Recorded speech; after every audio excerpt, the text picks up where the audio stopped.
everybody. Welcome to Friday Night Fights. Hello, everybody. Welcome to Friday Night Fights. Okay. We got audio on Twitch at least. YouTube. Greetings, YouTube.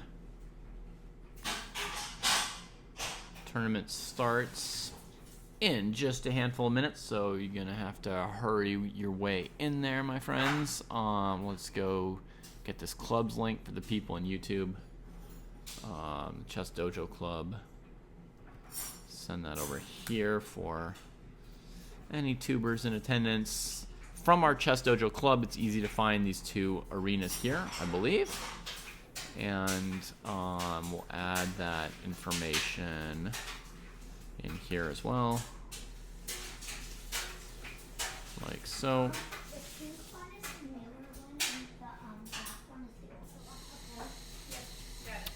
All right, so yeah, tournaments are starting in a short time. Let's see.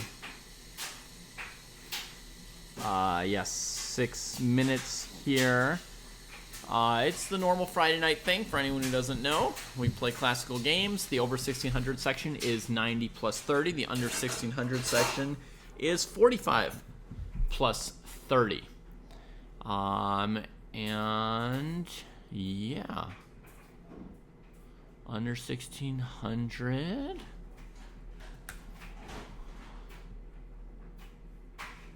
has 3 players, so they need 1 more, and 1600 plus has 1 player, so they need 3 more. And how's everybody's evening going? I will go to Twitter and ignore your answers, but carefully reread them in a moment.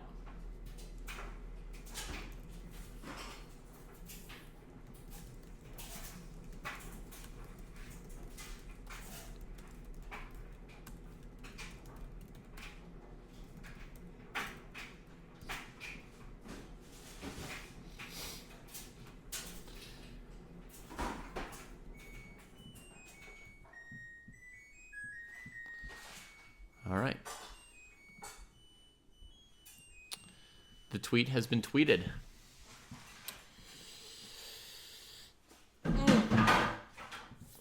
Luke Wright is doing good. That is great to hear. And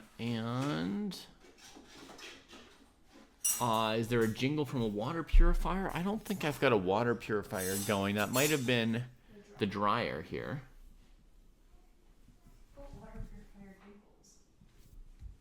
I don't know. I don't have a lot of experience with water purifiers. Hello, Leviathan. And greetings, folks. So in a couple minutes, we might have some games. If we do, I will comment on them for the audience for the next couple hours. And those of you who play will be able to go back later and watch the videos on demand to check out what I thought of your battles. Hey, Lucky J. I think my week's been pretty darn good. Yeah. Other than occasionally, you know, reading the news about the rest of where the world is headed. But like in my house and in my town, things have been good this week. Is that wrong? I don't know, good week. That's because you were thinking about things outside our house. Right. Affects our house. Yeah. My partner works for the California Department of Public Health, and the entire team that she works with and that works on bird flu. No? Don't say anything? Too specific? Anyway, everybody is getting fired in public health across the state and the country because of the evil in DC. So that has been a tough thing for my partner all week to not only see everybody losing their jobs, but to think about all the people who are going to die in the future because of a lack of public health. All right. But despite that, Jay Lolo, I personally had a good week here with my kids and my partner. So, folks, 2 minutes to get into these tournaments. If you don't join the tournaments, we will have to do something other than Friday night fights tonight. I could play blitz chess like a degenerate for 3 hours while you guys watch in boredom, or I could go give my partner a massage to comfort her from the horrors of the week. Or 1 or 2 more people could join the tournaments. That's kind of your choice.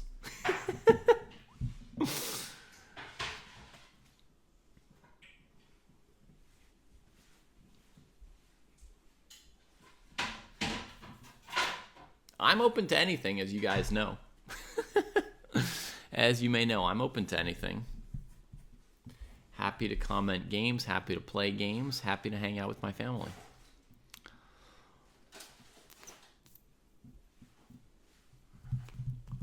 I don't think so, Richard H. I think like when the tournament kicks off, it'll either kick off or not kick off, you know, and pair people or not pair people.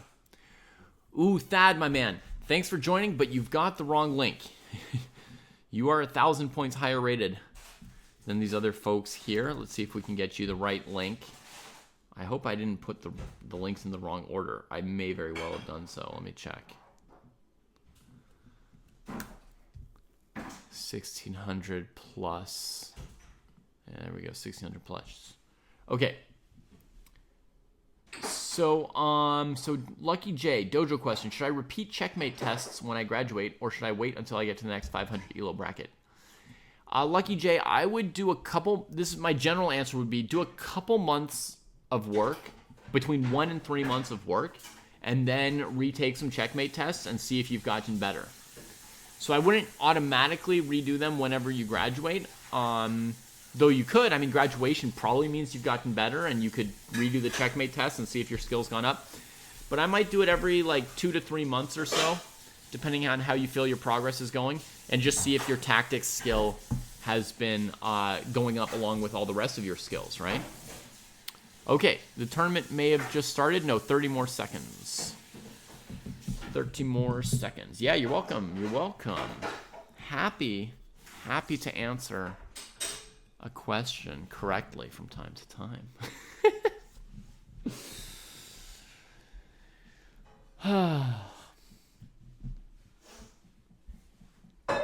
I made a very nice dinner for the family tonight. That was good. We had food to eat.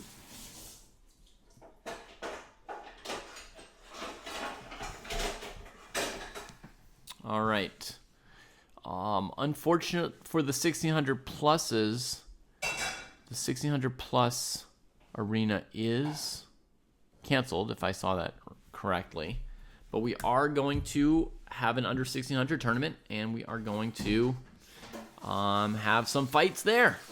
So, anyone over 1600 who didn't get a game and wants to join, the under 1600s will welcome you into their section, so you can also play. Good luck, J Lolo. Good luck to J Lolo's opponent. And good luck to Far Eastern and their opponent.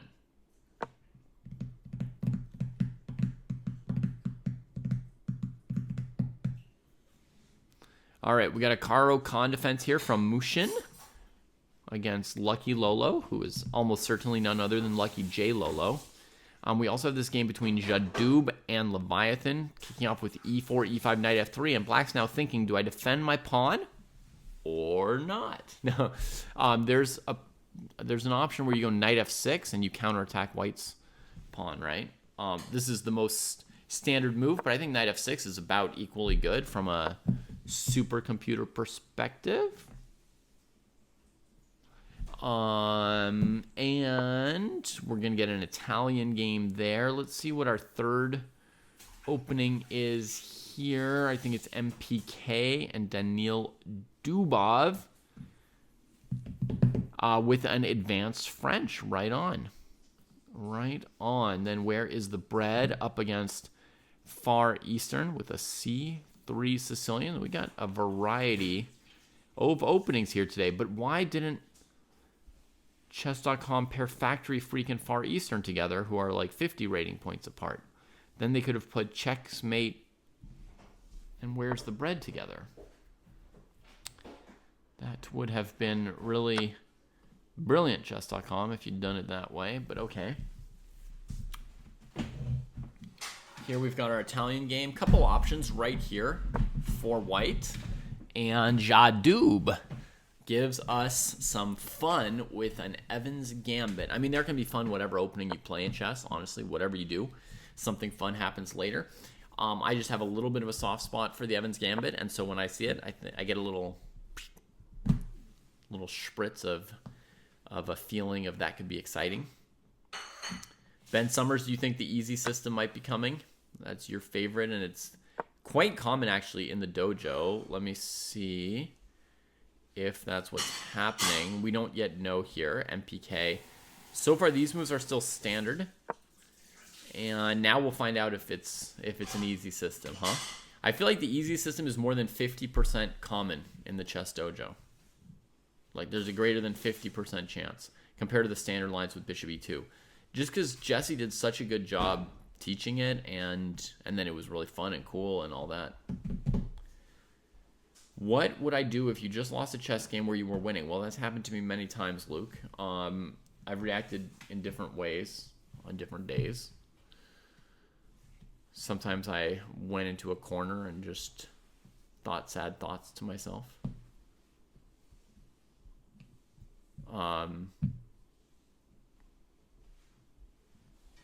Yeah, it's probably my standard. It's probably my standard. I was going to say other times I went and had a nice meal with some friends. Nah, probably not. Probably not till like an hour later or so. I usually stew a little bit after I lose a winning game. Historically. Maybe now I would do better. I feel like you've been getting better. Yeah. There's just other things you care about more now. Right. Oh, look at that. No easy system. I'm sorry if I overpromised, Ben Summers. We get the standard old main line from MPK versus Daniil Dubov.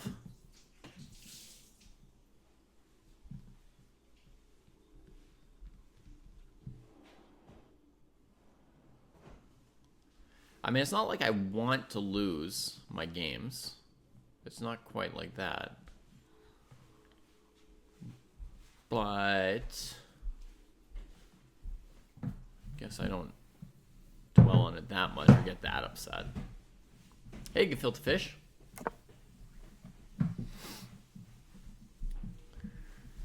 All right, so white gets castled. The d4 pawn is protected for now. Black's got a maneuver to bring the knight to f5 to increase the pressure. The knight can go through e7 or h6.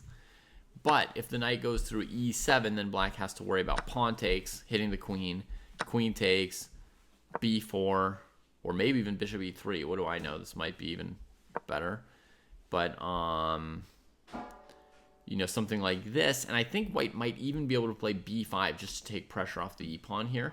I don't know if that's the best option, but you might be able to go b5 here, kick the knight over there, bishop e3, queen c7, something like this. And, just protect the pawn like so. Rook c1, rook e1. With the knight on a5, black might not have enough pressure against white's pawn center. Jesse would know in an instant if this is good for white or not. My instinct is it's good for white, but I don't promise you that. So what black does is they trade off on d4 now, which is always a small concession because this knight can come to a better square now. But that's going to allow the knight to make maneuvers. It takes away the pawn takes c5 option. Oh, wow. Exciting move from Daniil. Castling queenside, very much not standard in the advanced French, although I've managed to do it at least twice that I can remember off the top of my head. Pisani, these arenas are actually set for 24 hours every week. That's how they're done. It's so that people in different time zones could participate in them if they want to. And although it's set up as an arena, the idea is to play a single game, not to play 50 games in a row, like degenerates do in bullet arenas. The idea is just for everyone to have a chance to play one game at a time that's convenient for their time zone in their life, right? Hello, cat fan. How are you doing this evening? So white gets the knight to a nice aggressive square on c3. Bishop comes to b4. Bishop d2, and the bishop here maybe makes room for the knight here, but then where will the bishop go if white plays a3 or something? It'll be out of space. And yeah, so Daniil Dubov is committing to trading off the bishop if white wants it. White goes with knight a4 to trade bishops and keep the knight. That actually makes sense, right? Because you go a3, takes. This bishop, it has prospects eventually, but at the moment, it's not all that amazing, right? Whereas if you go knight a4, like white's doing, queen a5, you can trade the bishop and bring this knight to c5. That's kind of immediately amazing. White starts with b3, which, yeah, I could consider it. I'm not exactly sure why that move would be better than something like knight c5 or maybe even rook c1. But b3 was played, and we're getting a trade here. Hang on. If white trades, and black trades, and white trades, and black takes white's center, what's the justification tactically? How many games do I play in a day? Typically 0, Luke. On an average day, probably 0. Unless you count the 1,000 games I play against myself blindfold while walking around at all times. Just kidding. I used to do that, but probably not so much anymore. No, I probably play between an average of 0 to 1 games per day nowadays. We can check my history. You'll see my blitz is at one of its all-time highs because I played 2 games this week, which I think I won 3 days ago. So we can see, when did I last play? I played 2 games on the 25th. That's 3 days ago. And 3 games on the 24th.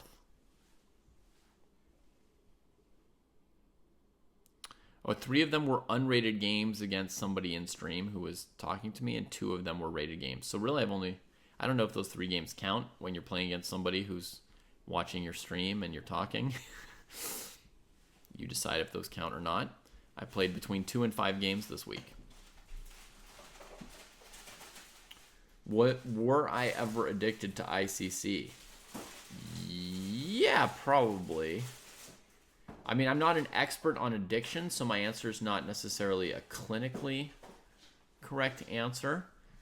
But there were definitely times when I played lots of chess on ICC and then regretted it and wished that I had gone to bed or read a book or something like that, you know, because I was in that thing that people get in when they're like, oh, I'm down 20 points. I need to get my 20 points back and then I'll stop, or something like that. Or oh, I'm 2190. I'm so close to getting 2200 blitz. Let me just play till I get there, and then, you know, sort of play all night.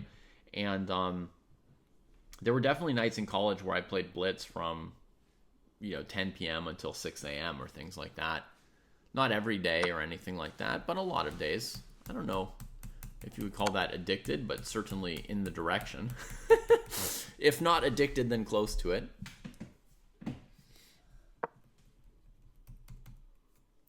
I never lost the taste for anything else in life. I don't know if that's a demarcating line for addiction, but I've noticed that, you know, one dangerous thing with people that can happen to some of us is like when we're so into something that we can't enjoy anything else, right? Like, let's say you like blitz chess so much that when you're doing something that you would normally also like, you're just wishing it would be over so that you could play blitz chess. You can't derive joy from it anymore. So you're like, I don't enjoy eating anymore. It's just like an interruption from like getting to blitz chess, or I don't enjoy reading books anymore, or whatever it is that you used to enjoy. If you stop enjoying anything else, I think that's a pretty bad sign. Also, perhaps somewhere one of the signs of addiction. And I never liked blitz chess so much that I didn't want to do anything else. But I did often play for hours and then say like, man, I wish I had played less.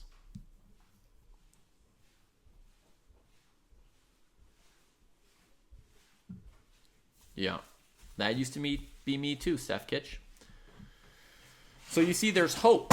I'm currently over 2,300. Just kidding. I mean, there's hope. I currently don't play for 8 hours in a row trying to get to 2,300. In fact, look, I'm 2498 and I didn't play a single game trying to reach 2,500, even though it's sort of a goal of mine to get to 2,500. I've only done it twice in my life, or maybe once in my life.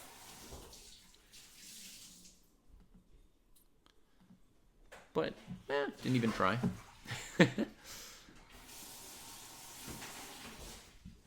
Yeah, I hear you, Ben. Ah, t'as fini avec ça? Ah, ok. Tu vas te mettre au lit maintenant? Attends, on veut tous des câlins, c'est trop chouchou. Attrape-lui, j'ai besoin d'un aussi. Oh, it's a sandwich. Sandwich. Oh, cosy sandwich. He escaped on Il est more. très très très glissant. I know. C'est pas facile de l'attraper. Non. Oh là là.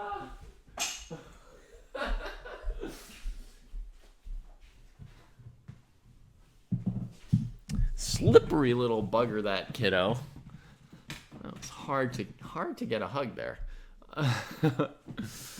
What would be my goal in life, Luke? Right? Oh my goodness. First, world peace, then human cooperation and kindness to other animals, then a bunch of scientific research to understand the universe. And then the next goals will be based on what we discovered about the universe. Yeah. Nice, easy question. Thank you, Luke. So white is now surprisingly down a pawn instead of up the dark squares with a raging attack. And suddenly it's like, what are we doing as white here? Knight goes to b1. So basically black can trade off their bad bishop here, trade off another piece here just to simplify things, bring the rooks to the c file. Black's like up a pawn and cruising, like basically winning. What would be my goal in chess? My goal in chess? I've got a bunch of goals. I mean, one goal would be to get back to 2,400 FIDE level. But I think more specifically, Luke, my goal in chess right now would be to play 2 tournaments a year and enjoy the heck out of them. And then, study the games from those tournaments in between, in the intervening 6 months. Oh, someone will be on when you get home, Richard. Sure. I bet. There's hope for you, Steph Kitch, because like everybody who's, chill about it now was once crazy. Was once crazy for chess.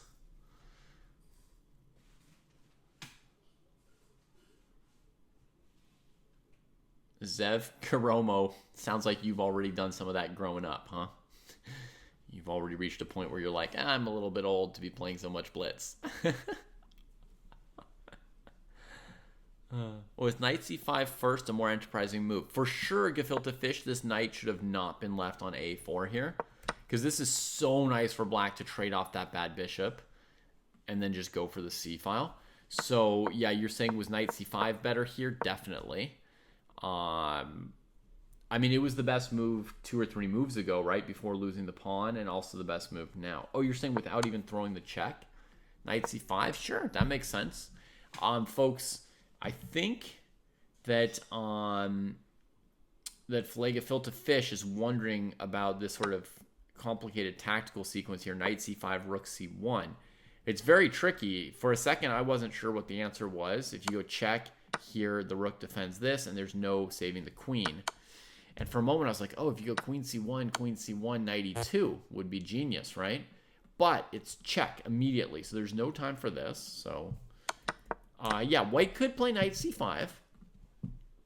And in response to it, black should play a move like, I don't know, king b8 maybe? There might be other options, but the point of king b8 is you threaten to take it. And if the knight takes, of course, black's very happy with that, right? That's what they want. So, so you'd go like king b8, I guess, and then white is going to play something like b4, rook c1, right? And black will keep going. If white plays rook c1, it'll be similar to rook c1 check, king b8, knight c5, right? The truth is there's no slam bang option for white here, right? Black's position is basically sound, and we just lost our center pawn. So there's no tactical juice for white here, right? There's no tactic. It's just a matter of like mitigating the damage at this point, which white did not do by letting black simplify. Oh, that was spiffy, actually. Sorry, I'm going to interrupt myself because I want to send a shout out and I'm not getting any closer to it. Shout out to Canty. Thank you for the raid, my friend. Canty sends his hellos. Very nice. Chess Lover, very nice. Good to see you. Good to see you. I've been thinking about you the last couple months. But quickly to sell Canty, folks. So there you've got a button where you can follow his stream. And I recommend it. Canty is a great guy. Good energy, positive, friendly, strong chess player. So, yeah, you might like his stream. Check it out. And to those of you joining from the raid, let me give you a quick orientation of what's going on. This is a tournament that you could all play in if you want to. It is 45 minutes plus 30-second time control. And so, you know, if you play one game, it's probably going to last up to 2 hours. So this is something we do every Friday night. We have these intense fights, and normally we have a higher rated section that even plays 90 plus 30, but tonight we're all mixed into one group. So if you'd like to play, you can. If you want to hang around for a minute, see what's going on, you're welcome to. I provide commentary on the viewer games here, so you get a sense of, you know, what players at different levels are trying to do and what I think of their play. Things are decently good with me, Chess Lover. Thank you for asking. My kids are having a pretty good week, pretty healthy, and I'm doing fine. And and I've almost finished my course, which is a big, happy accomplishment for me. So yeah, pretty good week. How about you? You have a good week here? So this was spiffy of white. They didn't recapture that stupid bishop and instead took the really brilliant knight, which says that this move was actually inaccurate by Daniil, right? Daniil should have taken on e2 first with check, queen takes, then traded on a4. So big mistake, bishop a4 actually. 14 seconds on that move. Started with 45 minutes, now has 47. And what you'll see, folks, is that if you play super, super fast, as if it were a blitz game, then the level of your moves will resemble a blitz game versus a classical game. And, yeah. So now this bad bishop heads back, and now black's blocking the c-file instead of trying to take over the c-file, offering trades, right? White's pawn is defended, and, you know, black's advantage has dropped quite a bit. Luke was asking, who do I think is winning? Black was winning if they traded on e2 and a4. Now black's up a pawn, but I don't know for sure if it's enough to win. Black's definitely got the advantage, but I don't know for sure if it's a winning advantage, and black offers a queen trade to take some heat off the king and move towards an endgame, but at the cost of doubled isolated pawns, which will mildly hurt black's chances to win that endgame. I would still guess that black has great chances of winning the endgame in case of a queen trade, so I think that's a perfectly good move. And if I were white, it would be a really tough decision whether to trade or to back off. Oh, really? I don't have any cigars, TikTok. Let's see what white chose. Yeah, they backed off.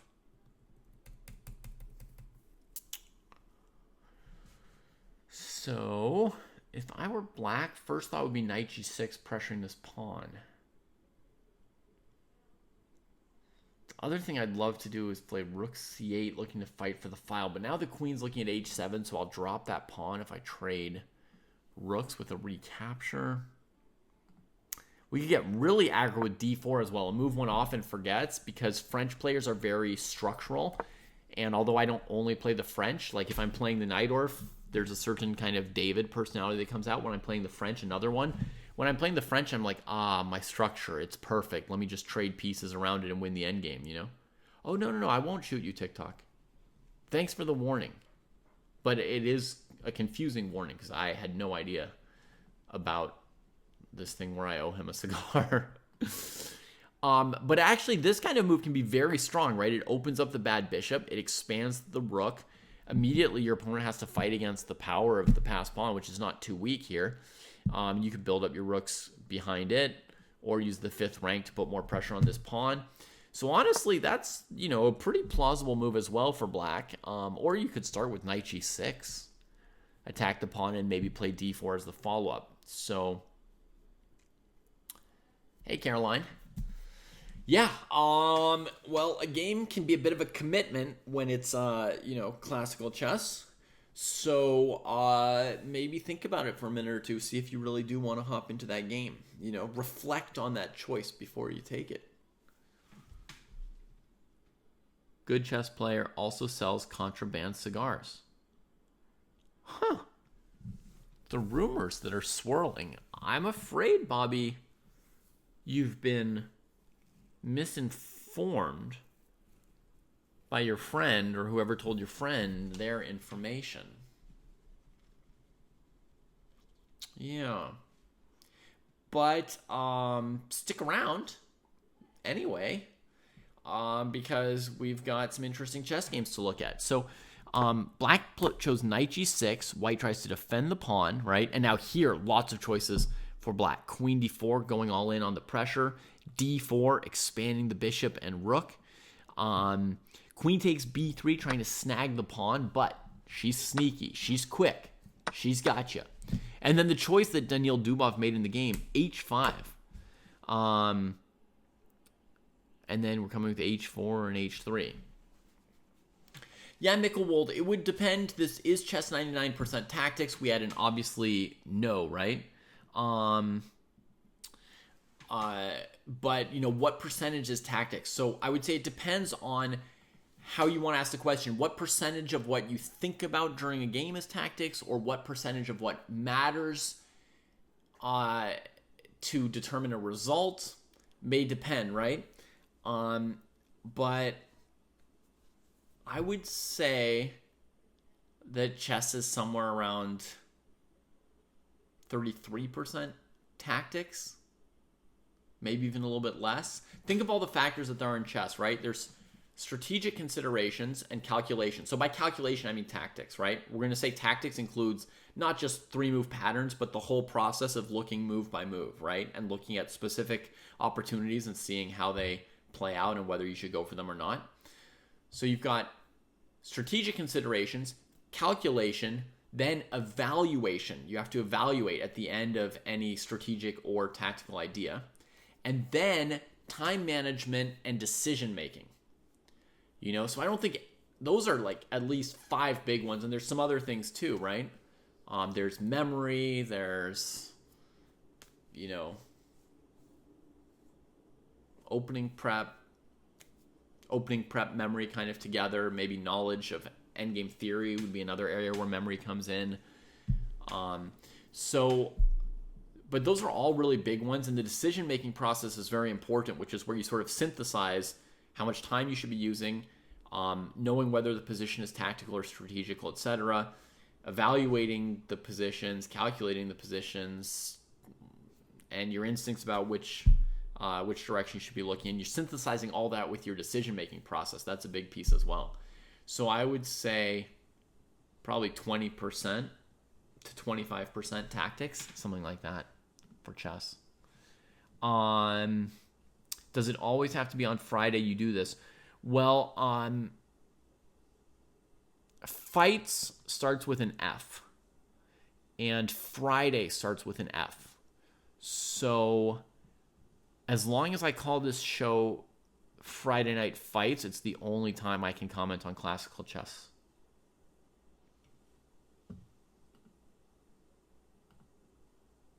Now b3 is hanging? Really? Let's see. Queen g5. So she's dodging out of the way of h4 in advance, maybe putting some pressure on that pawn, and b3 is now hanging straight up. For sure. Thank you, Max. I am doing well, and I hope the same to you.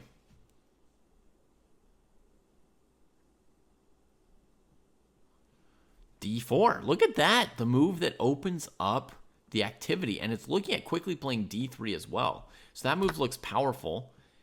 White grabs the pawn on h5 in 10-ish seconds, and black takes on g2 in about 20. Now, thinking twice as long as your opponent is a good thing, but that is way too fast to be playing such an exciting move. You got to savor it. You got to think about it.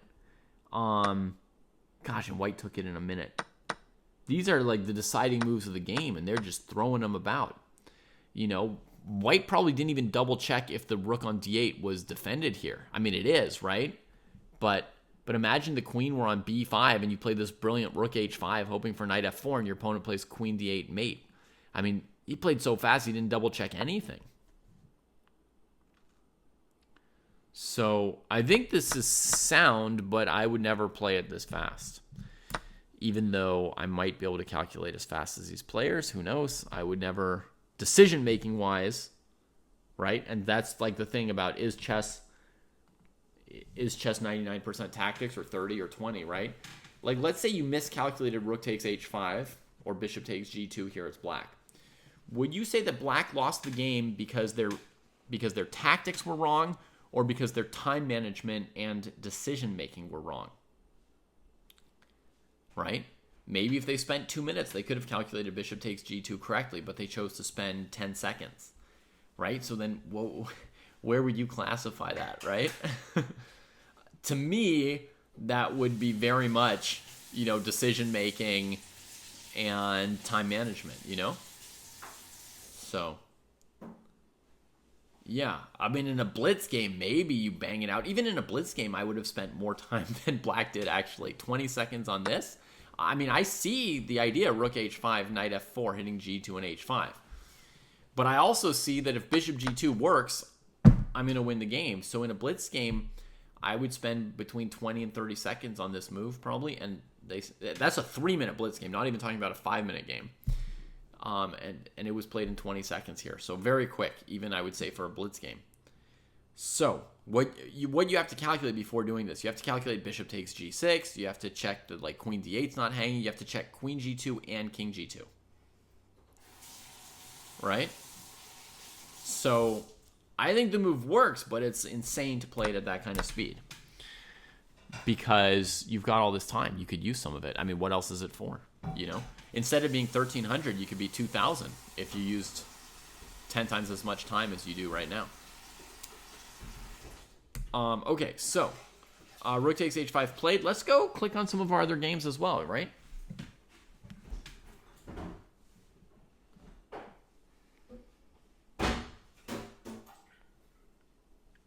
So here we've got Lucky J Lolo really using their time as white in this game.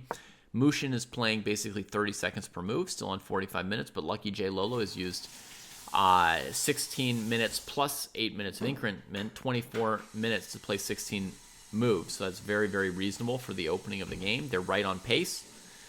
So let's see this Karo Panov Botvinnik. White's going for space, maybe an isolated queen pawn. E6. Good question, Nose. I wonder if Daniil Dubov is 2,000 in blitz. If they played at the same speed, right? They might be 2,000 in blitz.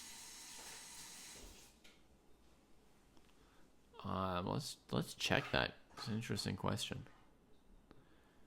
So, Bullet 1,700, Blitz 1,400, Rapid 1,380. So, 300 points higher in Bullet. My favorite chess player, in terms of like their games and watching them play and stuff, Luke, I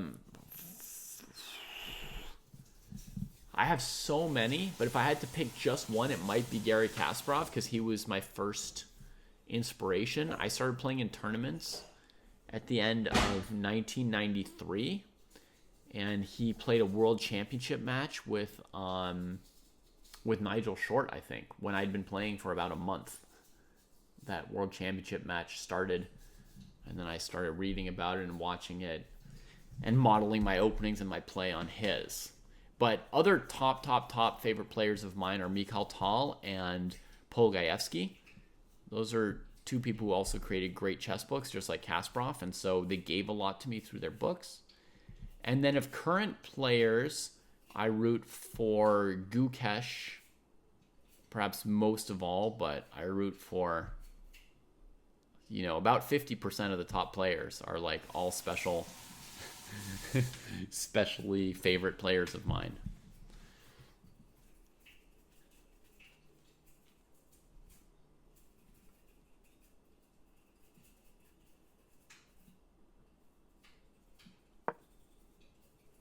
Okay. So, takes here, queen g3, and then we were on this other game. We've got this one here we're catching up with.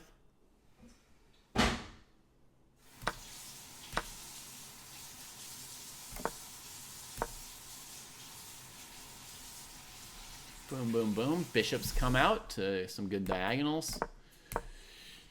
This bishop here is going to need a little bit of work from Mushin, right? The other pieces have pretty good prospects. Mushin also always has to keep the eye on white, maybe playing d5. Sometimes when you go b6 to play bishop here, your opponent plays d5, takes, and then starts pinning you that way.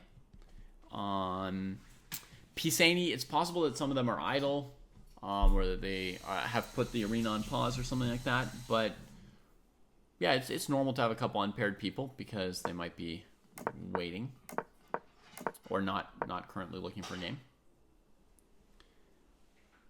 So Dabo, something like ChessBase is more or less necessary for masters to play in chess tournaments, but I've actually played in tournaments for a few years without ChessBase. Now I only play I've only played 3 tournaments in that time. But I've been able to play without ChessBase now, and that's partly because there's some alternative tools. Like in my last tournament, I was using ChessDojo, which now has an online database that I can use instead of ChessBase. Before that, I occasionally used chess.com's database. And also, because I've been playing so long, I have a certain depth and breadth of opening knowledge and experience, so I can sort of muddle by a little bit, right? Whereas younger masters, they might be working harder and be more and have like a sharper memory of what they're doing right now, but they don't have as much work that they've done in the past to fall back on, so they need to be continually doing opening work to compete in master level events. So yeah, but yeah, generally you need something in that direction.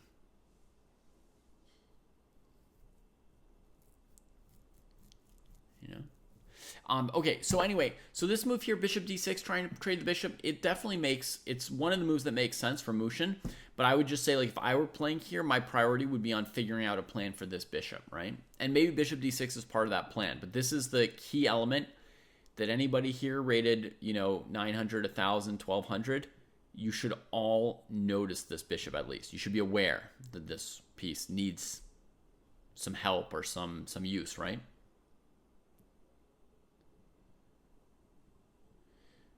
Just having fun. Can I muddle through the openings, you mean, because I've dropped a lot of ratings, so I'm playing lower rated opponents? I don't think particularly so, no, because I think my rating is down 100 points, but about 50 of it is rating deflation. So I don't think it's so much that, what level of opponent I play really depends on what tournament I play in, Like when I played an open tournament in Spain last year, I played 4 really high rated GMs and 2 IMs who were rated 2490 something each and were quickly GMs. So I played against really tough people and I didn't use ChessBase. But when I play a local tournament here in California, the level is low, not because I'm bad, but just because that's the level in local tournaments, you know?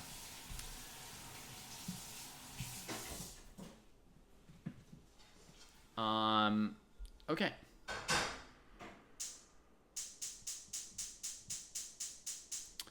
Dabo, yeah, on Chess Dojo, you can save your lines now. It's quite convenient. I can show you if you've never seen it.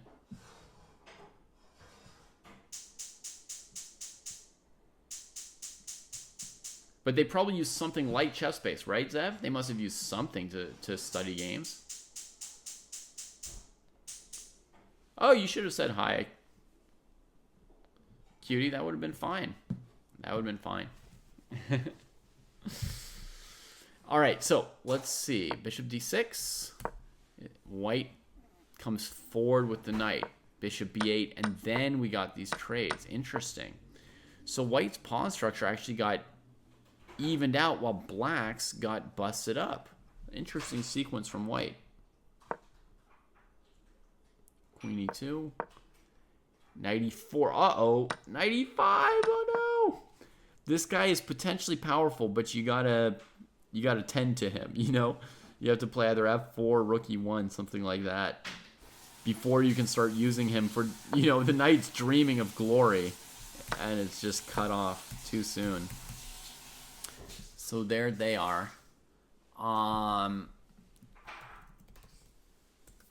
right, so Dabo, Mark Hyman claims to not even use anything. Whoa. That's incredible. Okay, so here's like the file system. Sorry, I'm going to repost your message for you, Kitty. Hey man, with Head of Dog, how are you doing? So I don't know how well this screen capture is going to cover it.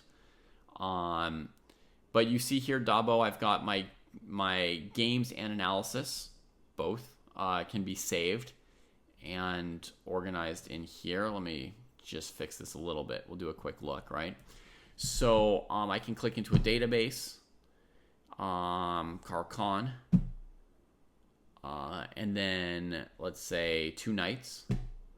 And here you'll see like game analyses as well as model games, right? I can click into the games. And, well, you can't see it, but they're annotated on the right. You can't see that right now, sorry. Or I can go into... Why is it spinning?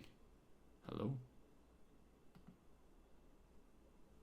Okay, or I can go into here. 2 nights.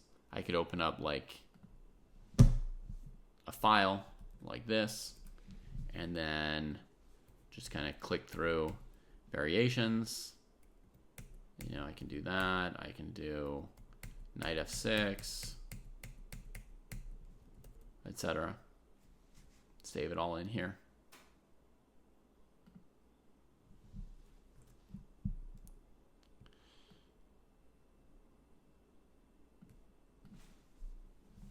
Hey Jay, how's it going? We watched much of your game, so you'll be able to check it out in the VOD. Luke, what variation would I recommend? I've got a course coming out in 3 days on the white side of the Carl. So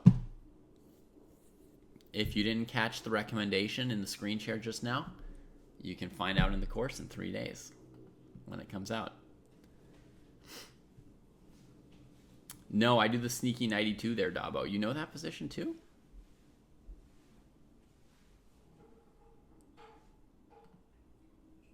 Double brilliancies. Congratulations. Congratulations. So white has dropped a pawn here. Their position's not that terrible, though, with the bishop like this, right? I could believe that the position might still be equal, even down a full pawn for white. Black defends both pieces. Hang on. Are those pieces both defended? Does white have any tactic here?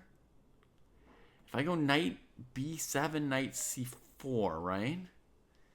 What if I go like bishop e6, f e6, knight b7, knight f3 check? GF3, queen b7, queen e6, check. That looks equal. I think white can equalize with bishop takes e6 probably. Yeah, the idea is that you want to kick that knight out of e4 with d3, but you don't want the trade on c3, which hurts your pawn structure on the queen side. But actually, I studied this with a supercomputer, and it seemed that the strongest idea for white was knight e2 to g3 instead of knight b1. And it's so bad for black to trade on g3 and open the h file that your knight's better on g3 than on b1. And you put pressure on e4. If you go d3, d4, and the knight comes back to e4 or whatever, you can play bishop d3. You're threatening to win a pawn on e4 if they leave the knight there. And if they trade on g3, it's abysmal. So that was the strongest line as figured out by me plus supercomputer together, and it gave white a really substantial advantage. That was a bad line for black, but that was a side line. I was showing you some side analysis, not the main line there. Okay, so big moment for Lucky J Lolo. Thinking hard here. Plausible moves, bishop e6, knight b7, as well as just, developing the rooks. Anywhere. Lots of plausible moves. Actually, rook d1 might be a sneaky, semi-brilliant move. No, I see a possible defense to it. Rook d1. Oh, no. No, I don't necessarily.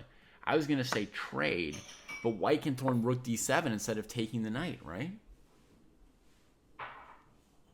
And then white's position's pretty good. And the sneaky part of rook d1 was so that on rook d8, we could go boom, boom, bang. And now, since the knight's hitting the rook, knight c4 doesn't solve black's problems, right? Knight c4, knight d8. White's up a rook at the moment.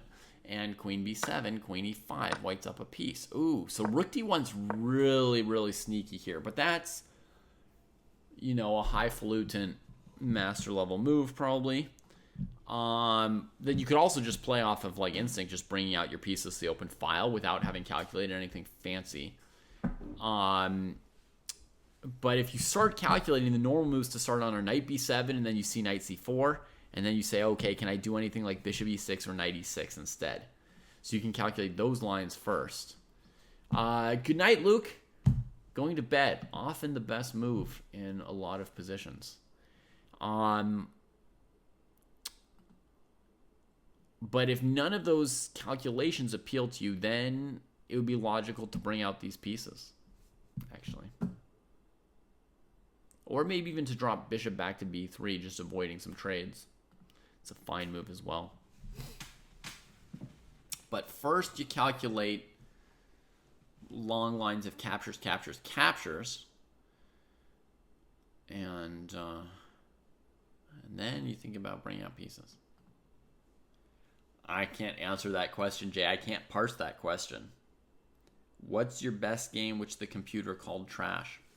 I don't know what that means.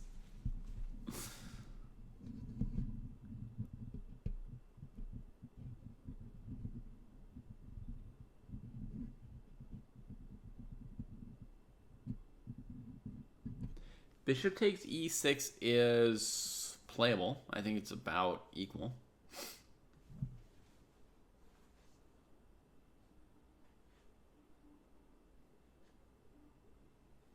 For you, Steph Kitch, maybe you should check out, you may be close to me in level. You might want to check out my lessons with Sam that are on YouTube, where he teaches me stuff.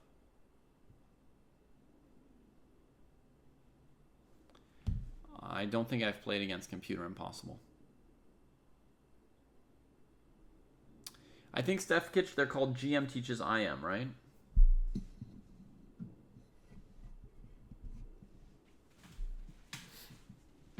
Oh, you've already seen it. Cool.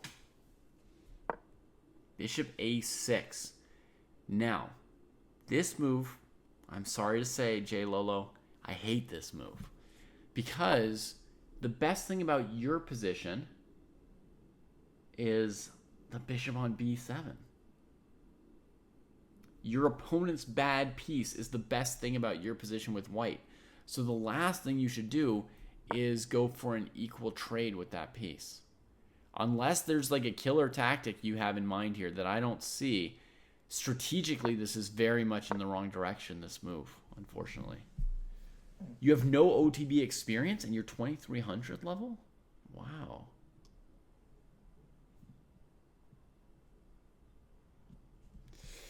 People with no OTB experience are getting stronger and stronger, folks. It is a crazy world out there.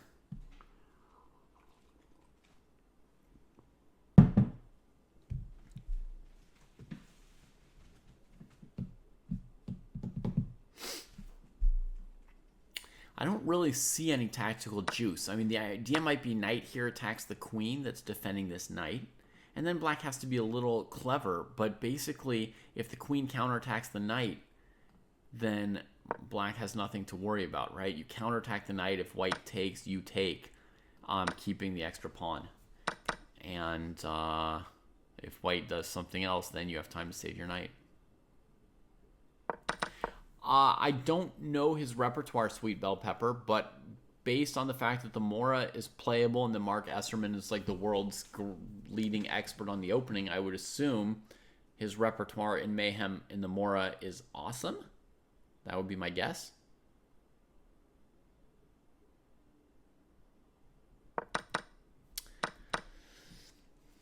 I've never seen the book, but I'm pretty confident in that guess. You read Soviet books, Sam Shanklin chessable courses, and you do puzzles. That's all high-level stuff, yeah.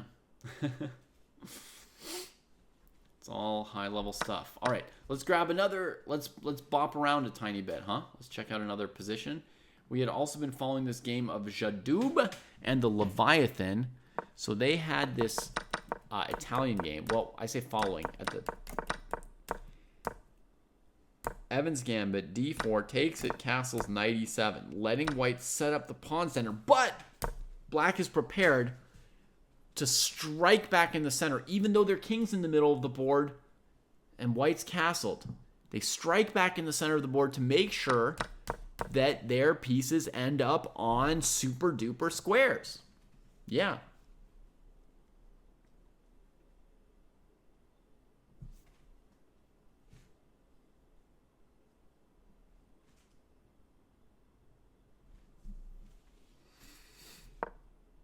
Bishop a3, trying to cut the king off. Also an interesting question, you know, whether white could or should grab that pawn, right? Equalizing material. But white chooses to try to cut off castling, looking for time to start a more vicious attack against the black king. Bishop a3, bishop b4, blocking that. Hang on. This knight is keeping white from playing bishop e6. That piece doesn't look safe there. Oh, but if white takes and takes and takes, then the knight retreats. And if white takes and the queen gets tempoed and you don't have time to take. Okay, so let's see. What is white going to do here after bishop b4?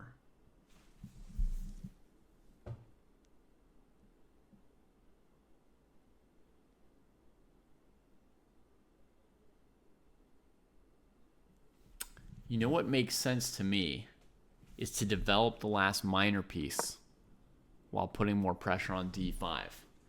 But that's maybe not like a move that someone below master level would consider. I definitely think it's reasonable to start off by calculating both captures, right? That's a reasonable place to start. And if you're 1600, you look at those moves, like 2 moves deep or so. That's a good calculation at that level, and it tells you that they don't quite work. And then you say, okay, well, you know, I don't have rook e1, so what do I really want to do? And then maybe play like Jadub did in the game, which makes total sense. Just make a trade, and then you can develop further from here. Great.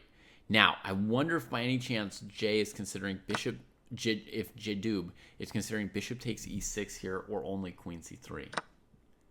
Bishop e6 was considered. Black throws in the check. Takes back.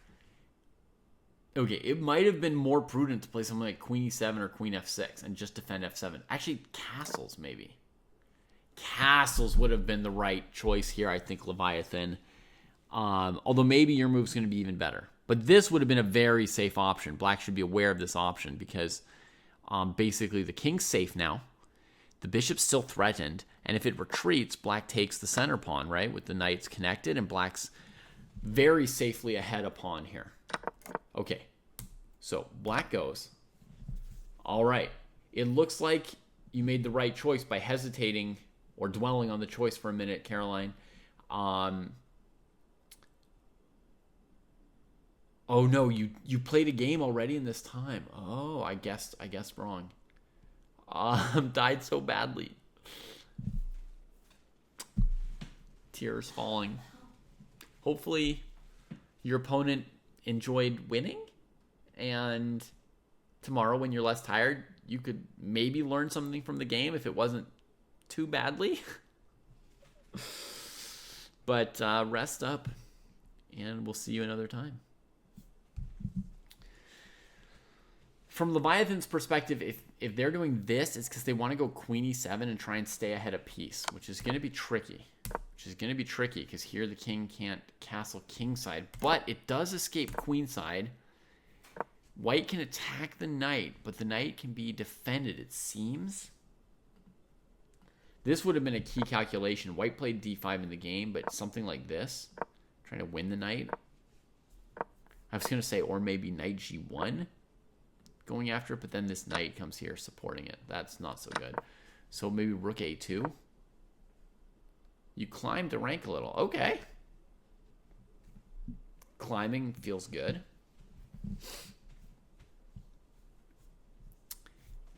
This is definitely a tempting idea for white, and black could try for a back rank mate like this, you know, super brilliancy. Oh, Pisani. I knew what you might be wondering about. But unfortunately, there goes the back rank. So if you could magically just sack this knight with check, queen e1 could give you a back rank mate. But it seems this is the only square to uncover the back rank with check. And then after pawn takes, it doesn't work out. Interesting, huh? So this is a very interesting line white could have tried with rook e1. They played another... Excuse me. Another critical move, d5, kicking this knight. It's an awkward moment for the knight, because if it goes here, you lose a piece. And if it goes here, I think you also lose a piece. So the knight maybe has to go to b8 or something, which is definitely a bad square for the knight. There's also knight a5, which is interesting, but the knight might just be trapped there, right? So you can calculate knight a5 or knight b8 for black, and then something like rook e1 is going to be better for white than before, right? With that knight back here. Now knight g1 and knight d4 are really strong moves for white. Oh, as we get deeper into this move, we got to give a lot of praise to Jadub for this d5 move. That was a pretty cool move. I think it looks like the strongest move white had available, and not as obvious as either rook to e1, right? Black went knight e5, and white gets the piece back. And the game is on. Material is equal. And now black's wondering, can I grab a pawn at least now that my extra piece is gone? Man, that got intense. d5 was not easy. And black did spend 7 minutes and 45 seconds on knight e5. So Leviathan, Gaurav, you did put in the right time on the right move. This was the place to think long and hard and pick the best move. I don't know if it was the best move or not that you chose in the end, right? I don't know that. You know, I'm not sure the consequences of knight b8, rook here. It doesn't look amazing. I agree. It's not a walk in the park. You might still be losing the piece back. So I don't even know the right answer, but I do know you spent about the right time on the key move here. So good on you for doing that. Now you can't even go knight f3, queen e7, huh? So we need to play knight g6 or something here. It's not easy. Rook e8 chosen. We're going to click on... Wait, where are there games? We're going to click on Lucky J Lolo as well. See how that's going. Takes, queen a5, rook c1. So does not trade knights like this. Instead prepares to play knight c5 or rook c5. And I'm very happy to see Mushin has started putting real time into this game. Basically as it got tactical. You know, basically from here, Black started spending some time calculating more on these moves. So that is good to see. I guess the main threat is rook c5 as I think about this a little bit. You might think White's trying to save the knight, but actually they could leave the knight on that weird square for a moment and really go after Black with rook c5, attacking the knight and the queen. That would be a winning move for White. So Black here needs to play something that avoids rook c5.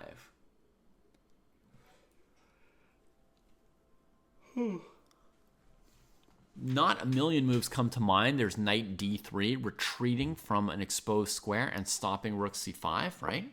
So that comes to mind, but we have to bear in mind that it does let White take that pawn back, right? The other move that came to mind was queen b5, right? Maybe trying to force a trade. Now here, White's got at least two interesting moves. One is you trade and go rook c5. And now we're not winning a piece, but we're still just trying to win back the pawn. It looks like White probably does win back the pawn, so it looks plenty fine for White. And this is another move that could be interesting, putting the pressure here and just preparing for a recapture. Maybe it's not the best because it feels like you're developing the rook, but you're actually weakening your back rank, right? So then Black plays knight here, rook here, and they actually gain a tempo on the back rank. Maybe just trading in rook c5 is the best, right? You kick the knight somewhere and take that pawn. Fine for White. Huh. So I'm not finding any convincing move for Black here to deal with Lucky J Lolo's rook c5 idea. Now, remember, by instinct, I suggested queen b6 here for Black, not queen a5. It's funny because queen a5... Now that you mention it, it looks like the move that does more, right? It defends your knight and attacks their knight. But it also doesn't defend this square on the c file that would allow your knight to move. And after rook c1, there's this tactical juice for White. So by instinct, coincidence, or whatever, my queen b6 move looks like it might have been the safer move, right? I was thinking White would play something like rook c1 to save their knight. And I would, as Black, maybe just put a rook on d8. Notice how White's not really threatening much against me here, right? It feels like Black's going to keep their extra pawn. Okay, game. Queen a5, rook c1. Big moment for Black. Big moment. How to deal with rook c5. So we looked at knight d7. We looked at queen b5. What other move could there be? Well, you could admit the mistake and go queen b6. And then there's the greediest option, queen a2. Idea queen e5, queen a6. Saying, like, we don't need to keep this defended. Let's grab another pawn. Eyes on this. Very, very risky looking.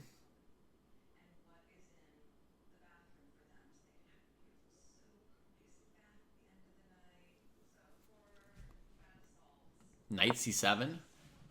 Maybe that's the refutation of the riskiness. You hit the rook, and then when the rook moves, you defend the knight like this. And the knight has no escape currently. But let's just say even knight e6 could be enough to equalize at some point. And White's got the idea of rook c6 defending the knight. So probably the knight will actually escape just by White breaking through the c-pawn. So rook c1, queen a2, knight c7 looks quite likely to be wrong.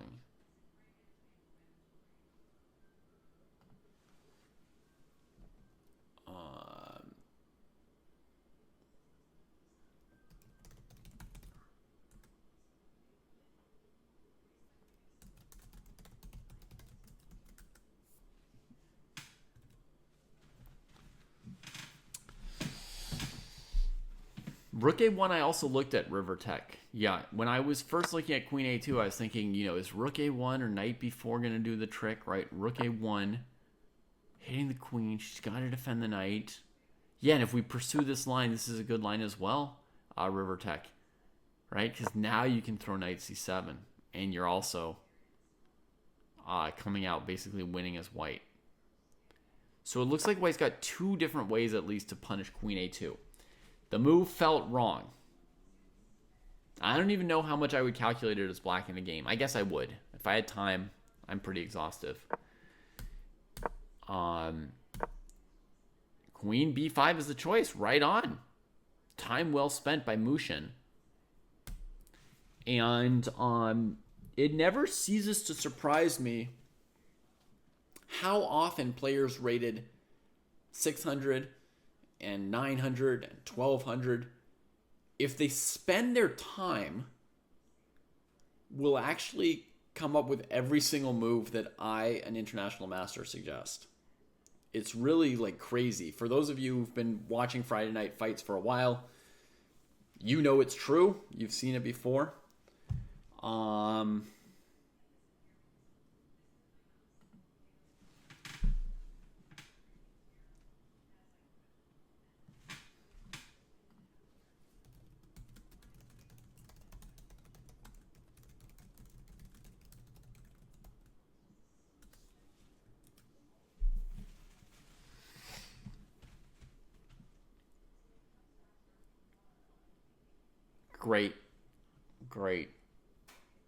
Great moves that anyone can come up with if they spend their time, really.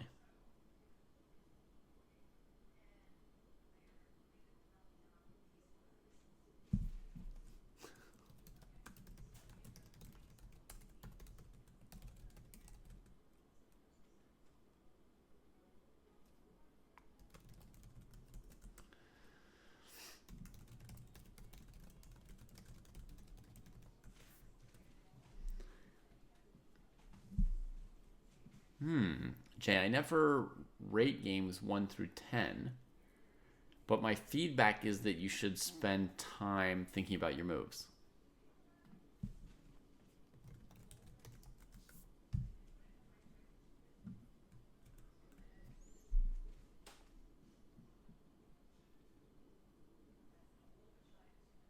Okay, Lucky J Lolo had to make a choice somewhat quickly, 17 minutes on the clock, so yeah, 2 minutes and a half, perfect. Going for the trade and Rook C5 quickly. Right, because you think here, you make your choice, and then you play a quick move when you have a plan. Perfect. Perfect.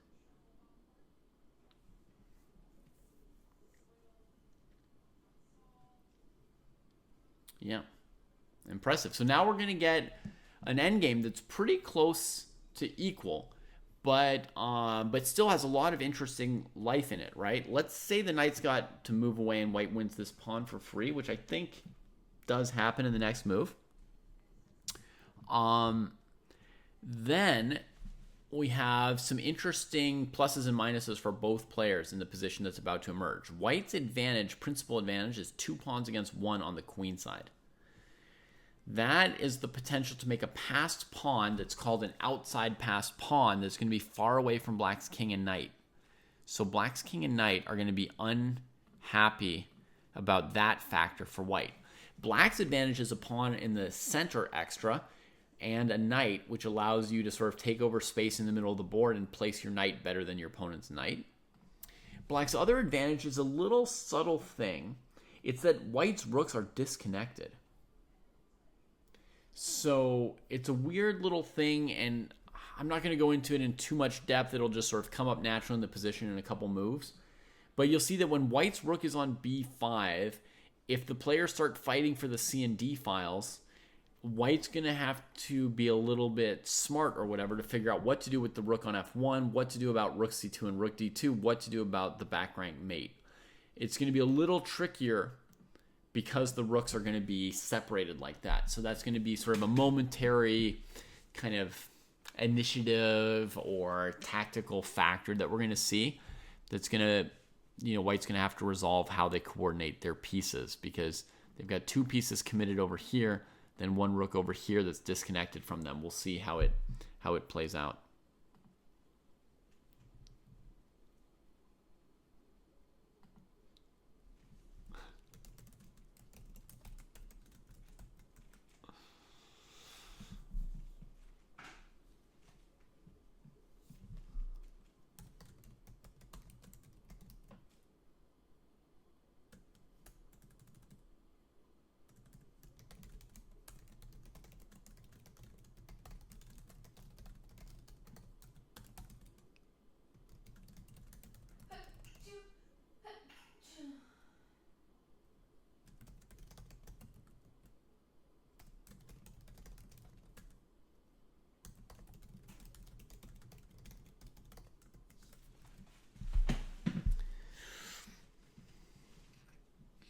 C5. All right. So Mushin doing a good job using their time. We're going to click over to Leviathan and Jadub and see how that's going. So we had Queen E2, Rook E8. Trades from Jadub. Maybe releasing the tension a little bit quick here. The goal was to play Queen G4 check and F4 Queen G7. That was really forcing it by White, right? They fought really hard to trade their D pawn for that G pawn. And now after Rook G8, I guess they have Queen B2, but it feels like the initiative swings Black's way here, right? Queen B2 covering G2. And now Black has a little initiative, so what do they do with it? Do they run the H-pawn towards here?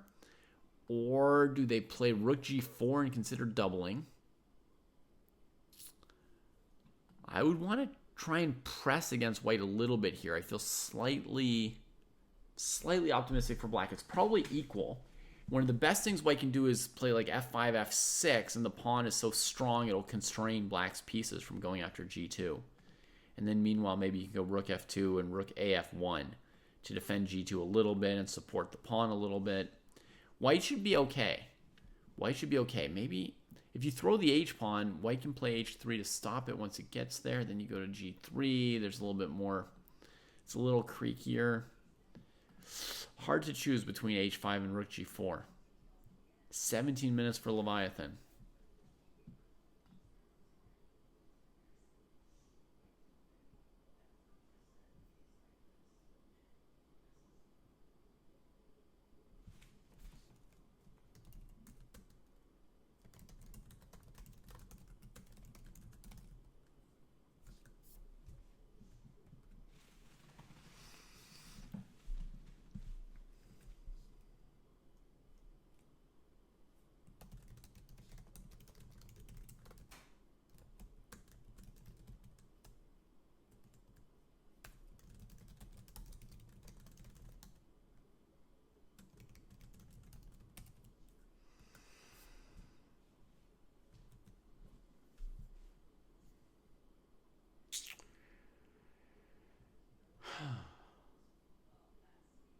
Exciting. So let's just comment on one little thing that happened here. I think this was an important moment, knight e5 from White, where a move like Rook e1 feels more solid. You make Black play something like knight g6, and then maybe go Queen b5 or something like that, right? Queen has to keep this rook defended, like so.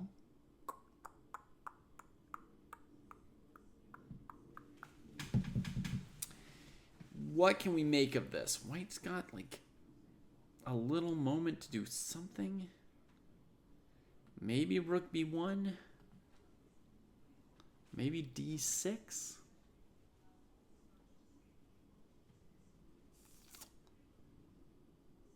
d6 takes. How do we justify that pawn sack? Not easily. Maybe I don't need to sack the pawn right away. Maybe knight d4. Just looking to play knight e6. And if Black takes and takes... Oh, there's queen takes now. Rook takes, I'd always had this trick in mind, right? Here, and grabbing this pawn. But queen takes... Looks like I lost a pawn for white.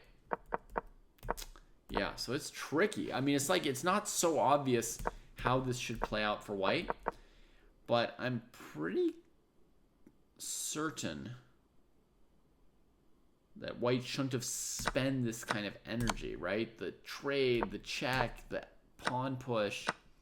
Too much energy spent by white. The best move has to be, you know, rook d1, rook e1, rook c1, something of that sort, you know? Has to be. That's just how chess works. Okay, so here we go. Queen d2. Uh-oh. Rook a b1. Oh, never mind. For a moment, I was worried that black could play, you know, rook g2 and your queen doesn't defend to g2. But white's got this checkmate threatened. So, and the queen is definitely good against this. So rook b1 might actually be phenomenal. Looks like black should play b6 in response. Just improve the pawn structure around the king a little bit, getting rid of back rank mate, preparing for the endgames. Yep, Leviathan does it.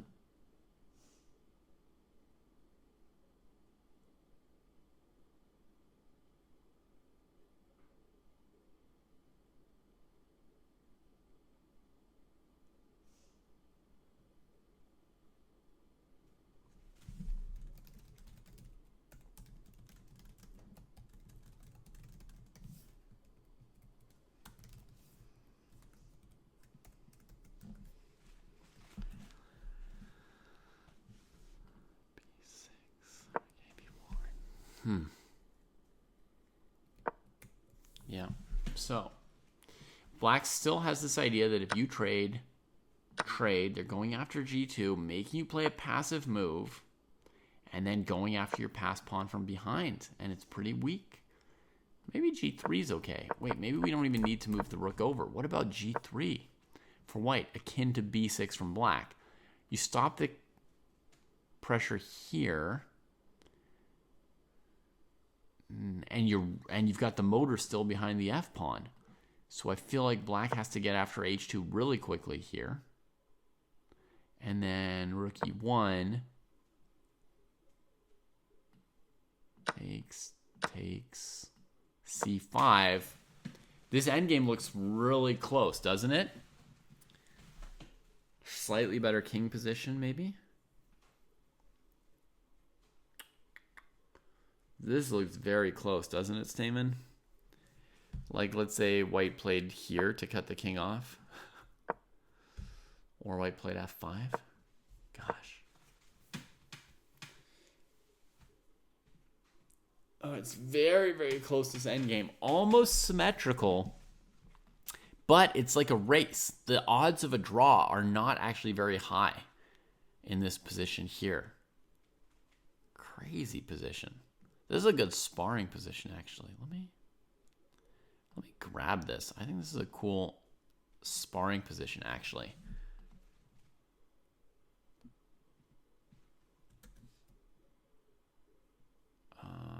What do I want to do? Let me see if I've got an appropriate file to save that in. Oh, it's beyond anybody's ability, Stamen. Even Magnus can't brute force this position.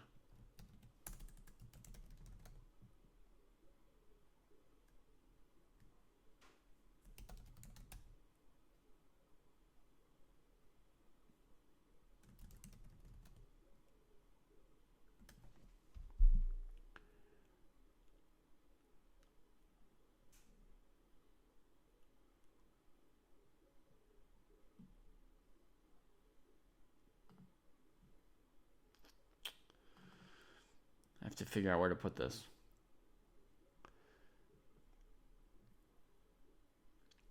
Despite the fact that white and black are separated by like one single tempo, as Stamen says, right?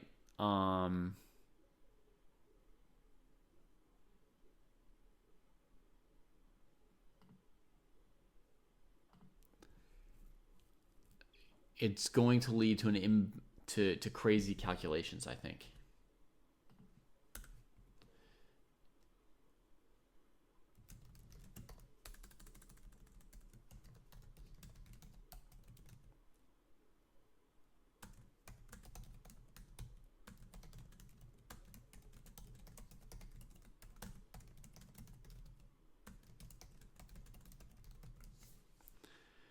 Okay.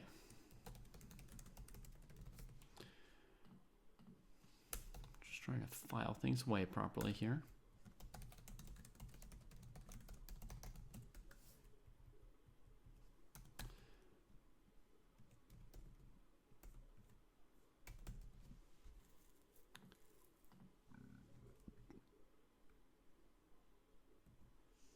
All right, saved it. Let's keep going with their game. B6. Rook F2 played by white. Wow. So if black goes queen D1, you just repeat with rook F1, huh?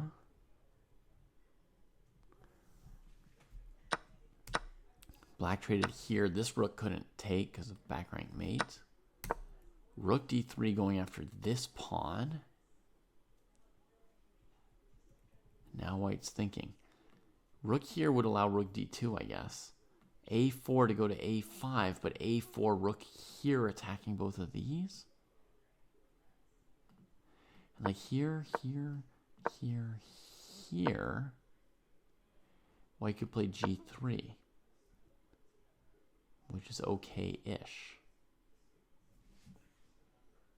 C5 takes here.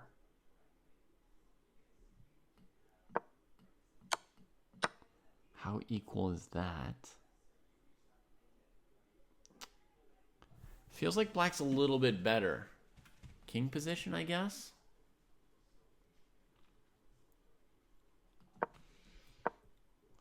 Okay, so rook D3, that's a live position. Man, we got a very appetizing rook endgame. I wish I were playing this position, either color, against anybody.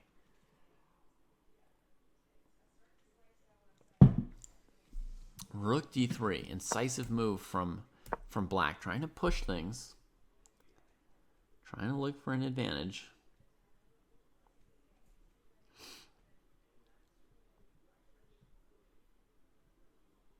Another option for white is you ignore the A pawn and you play rook F2 or rook F1 here, right? You just get somebody behind that pawn and start chugging, right? And like, what does black gain by taking your A pawn, right? Here, C5, F6. Actually, maybe take this already, right? F7, rook E8's the idea. So you come here and now I guess black's scrambling.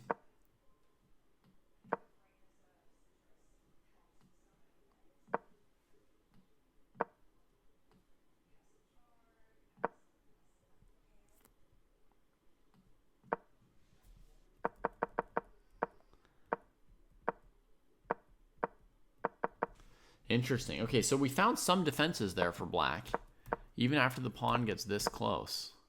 Avoid rook E8 check.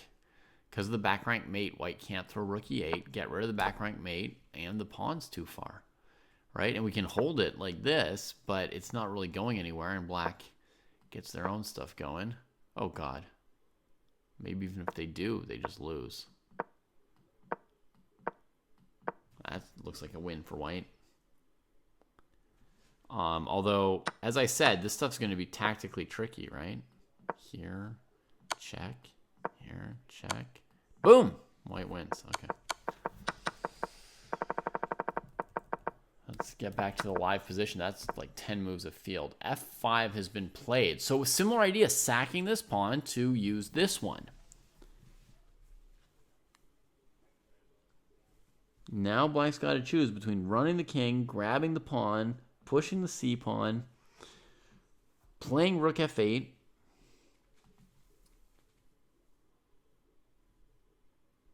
Exactly, Stamen. My instinct was it was too risky to take the pawn, and I didn't see the point of taking the pawn. Like, how does that help me win? It's more of a race between the bishop pawns, right? The F pawn and the C pawn. And then you saw at the end of that variation, even after I sort of safely won the pawn and stabilized against this, I still lost the race to these pawns. I sort of lost in the end anyway, right? Now, there's a lot of stuff that I could try. Like in this position, I could play something like this, dissuading G6. right? And we don't know to what extent that works or not, and what white's resources are between rook f6, rook g2, rook f4, just counterattacking these pawns. There's at some point the options start to explode, and there's no way to have calculated all these things in advance, right? This move looks pretty to the point. Just trying to end the game. My instinct is still that white wins, even though I sort of defended it for black.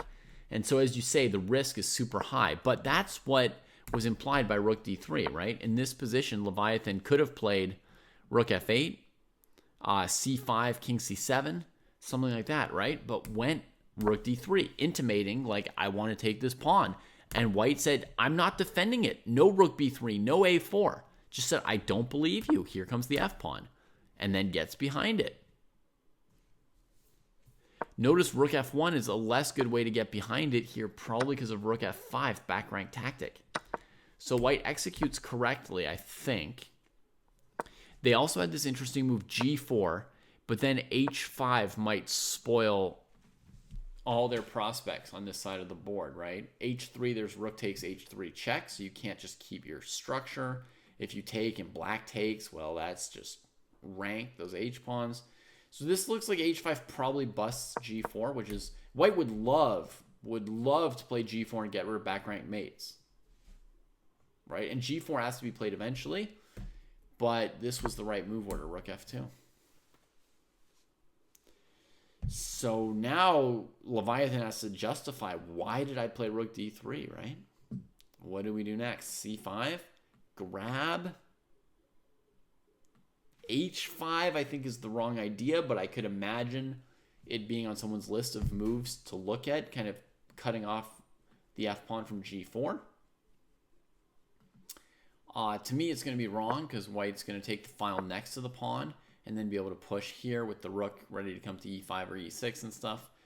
And this pawn just gets closer to white playing g3, g4, etc., right? Trading it at some point. So you generally don't want to move on the opponent's strong side if you don't have to. So Leviathan justifies rook d3, takes the pawn. And yeah, I think here rook e1 might be a good move, but could also play g4, could also play f6.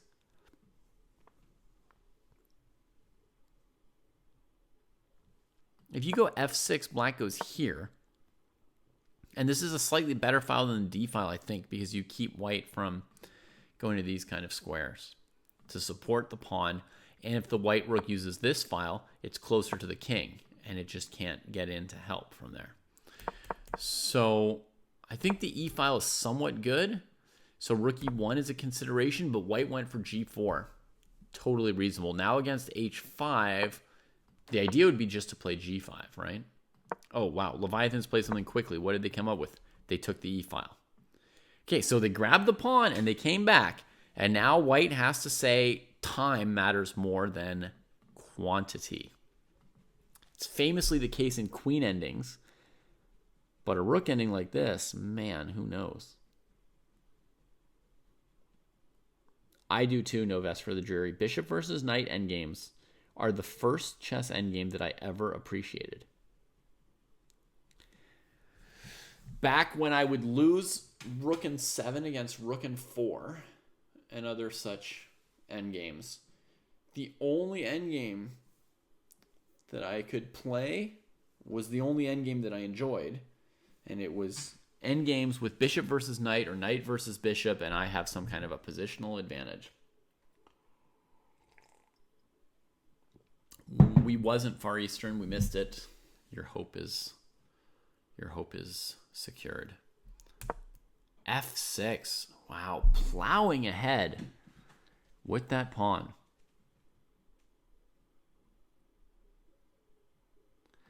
I don't know, Pratik, what you're supposed to do in that situation. Personally, I would try to...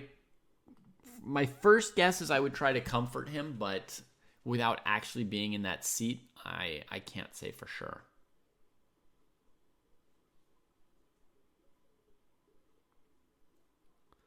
And, yeah.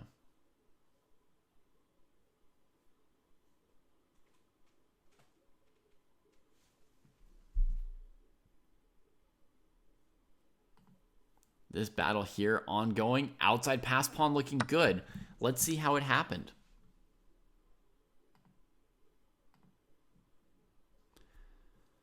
Yeah, I mean, in this case, Dabo, what is funny is not what is best. Yeah. Okay, so we were right here. The rook takes the pawn. Black takes the open file. White goes after the A pawn. Rook C1, burning Black's advantage of the connected rooks by just trading the slightly misplaced white piece. White takes on A7. I mean, oh, if you take here, then Black gets the A pawn, huh? Okay. So rook A7, rook F1, king F1, knight B2, knight C5. Now White's just better, right? Rook on the 7th rank. Black king has back rank problems, and this A pawn's going to come. You can't challenge the great knight because of back rank mate, or I don't know if you can, or how much it does. G6 was played, A4 played, now challenges the knight. Okay. Black needs to get this rook behind that A pawn. It's so powerful. And so, well, I don't know about so powerful. It's so dangerous with the black knight endgame, right?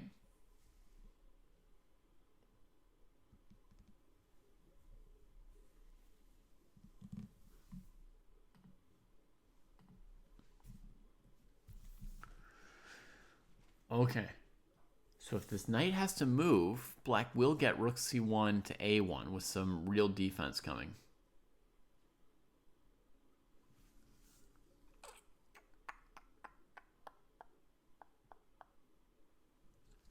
As White, you have to briefly calculate a5, a6. a5, rook c5, a6, rook a5, and Black's safe. So White should not sack the knight.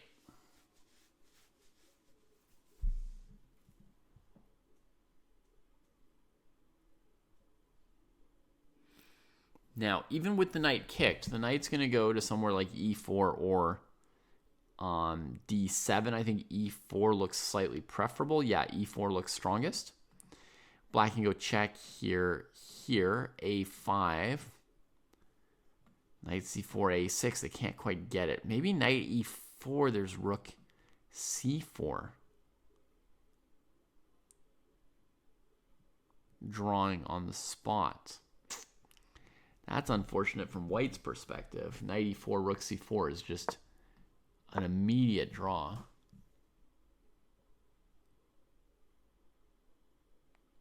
You can save the knight however you want. You can take f7 if you want, but after rook a4, Black's going to hold the game.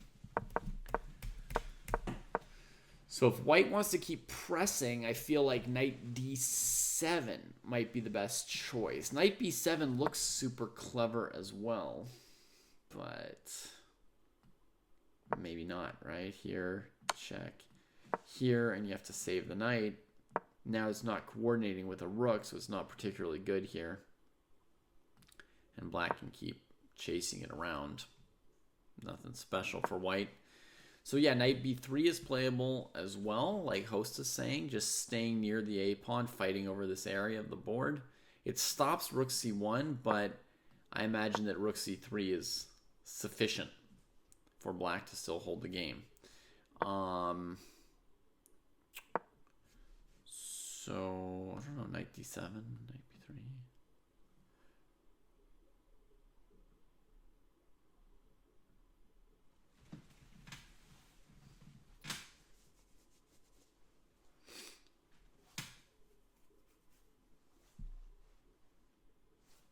Yeah, and our rook endgame, bopping back and forth between these two exciting games. f6, king starts to come to defend, g5. Rook e4 cutting off this move and preparing to go here and maybe here. White might need something like rook g1 now, but then the rooks are a little passive and Black can start pushing too. White is thinking here. This g-pawn seems to have gotten ahead of this pawn and gotten cut off. Not easy for White to justify. Maybe they went too fast with these pawns. What else could they have done here? Like king g2, right? Bring the king towards the whole situation. h3 or h4, g5, that kind of stuff. f6, here. Now it's too late for king g2 because of rook g4 check, right? But if you could play king g2, king g3, if you had already played king g2, I mean, before pushing these pawns, if your king were on g2, you could go to g3. The king's perfectly safe and supports the pawns. So I feel like white went a little bit too fast. Should have repositioned one or two of these pieces first. Now the king and rook are a little bit weak, and that means this pawn has been separated from his team a little bit. What should be done? You could actually play this move h3. It's the move to slowly crawl your king out. You stop rook g4. Against h6, you still have g6. And the plan is to bring your king up, right? Through h2 or g2, and then to g3, and then play h4 and keep the whole mass moving. So I think h3 is a good move, but man, it's not obvious. White doubles them. Don't know exactly how they want to push on from here. As black, I would be encouraged to play c5 or a5 now.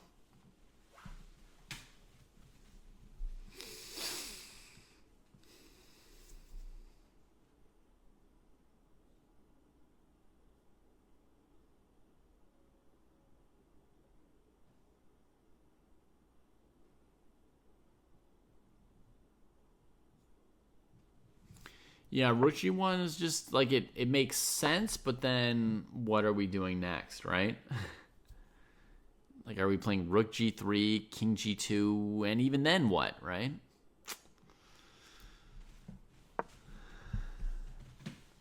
Yeah, h3.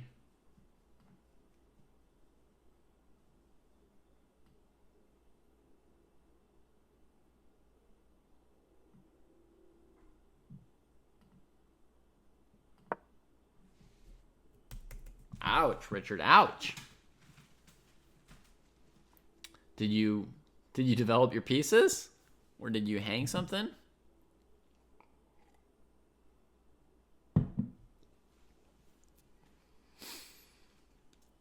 So I don't think there's anything necessarily wrong with black playing king d7, but at some point you have to advance these pawns. You're never going to defend the king side forever.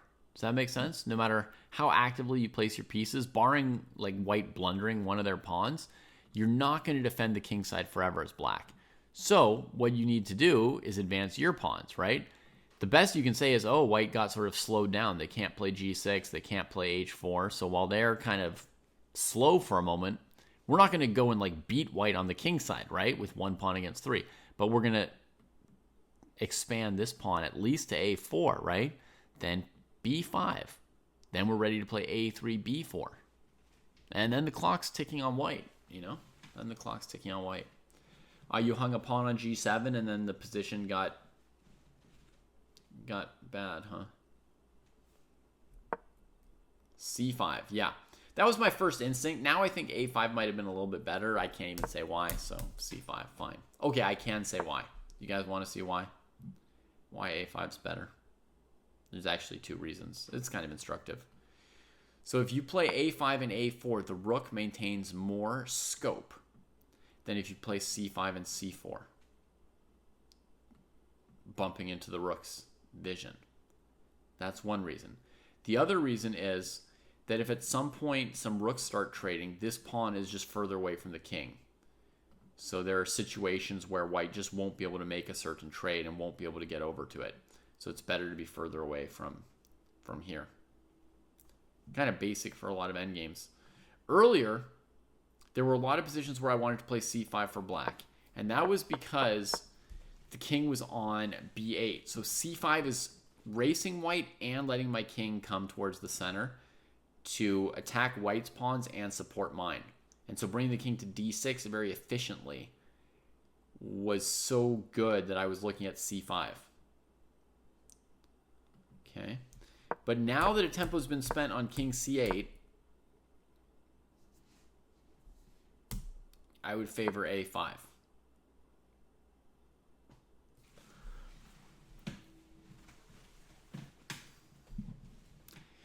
And the crazy thing about these endgames is you never know when one of these moves is the difference between winning and losing. Not even just winning and drawing or drawing and losing. It could be the difference between winning and losing a single tempo in these race endgames. So, you know, or not even a tempo, not even a lost tempo, right? We're not even talking about like rook g8 for no reason. We're just saying like the difference between any little detail could even be a full point in this kind of an endgame. All right, so white activates this rook in a sense. So that's stopping b5 from advancing with this pawn. If this pawn advances, it'll now be cut off from its buddies, I guess.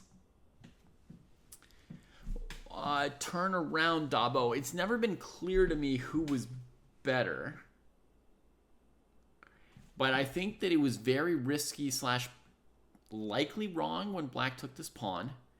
And then white pushed these pawns too fast without the support of the king and the h-pawn. And now it's not clear how white advances them. So that might have flipped things around to black, I guess. If to you it's really clear that... If to you it's really clear, I mean, to me it's a little bit guesswork. But if you think it's really clear that those were mistakes, then I guess that would be the flip around, right? Would be first that in this position here, which would be relatively good for black, that they spent the time on rook d8 to d3 to a3 and back to e3. But from white's perspective, they now played too fast with f6 instead of something like king g2. So the king's close enough to the pawns to play h4 and g5. So they pushed these pawns ahead, and now after rook g4, they can no longer play h4. They can no longer play king g2. And they can't really press forward, it seems, right? So they doubled the rooks, came to the 5th rank. Black improves the king, preparing to come here or here or here. And, yeah, white's kind of playing without the king here, it seems, right? And black has the king plus an extra pawn in the pocket. Oh, that's why rook f5 was played, so the king could come. Great move, Jadub. That's great, just having fun. Glad you had an instructive game. And to analyze it, sorry I didn't give you live coverage this week.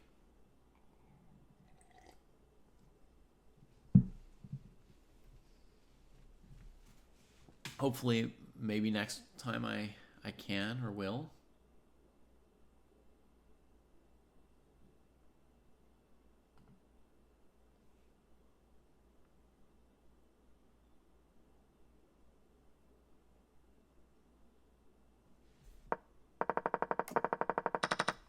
Oh, looks like a cool game.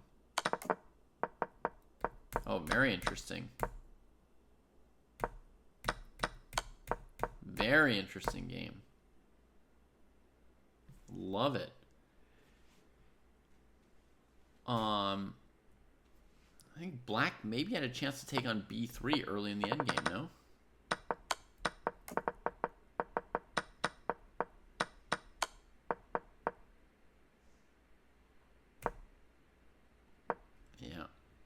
There was a moment, I'm pretty sure, where black could have played knight takes b3. There are a lot of endgames tonight, Far Eastern, yeah. We're just swimming in endings, which is fun, fun, fun. All right, let's go to the rook and knight one. This king g2 was good from Jadub. King g3, h4 coming. And hard to say where this game is going. Really, really hard to say right now. You think the board's not updating checkmate? Have there been other moves? King e6 has just been played. It looks like to me. Let me click on this other game we've been following. Oh, it ended. Lucky Lolo and Mushin, it ended. Black won this game that we followed, folks. All right, we were here. Knight d7 was the choice. Check here. Now, not rook a1 as expected, but more checks. King's got to keep the pawn defended probably. Comes here. Check. Comes up. Check. Keeps going forward. And now the king's just stuck. Oh my goodness. In a mating net. Black should already play king here. There's a little trade of blunders at the end of this game, I think. Because it looks like black should play king g7, and this king is caught in a trap. I can't get out. But after black spends a move eating white's a pawn, which is now not the most important thing on the board, wouldn't white have something like king into one of these squares? Oh, there's a rook check to save black, huh? There's a rook check to save black.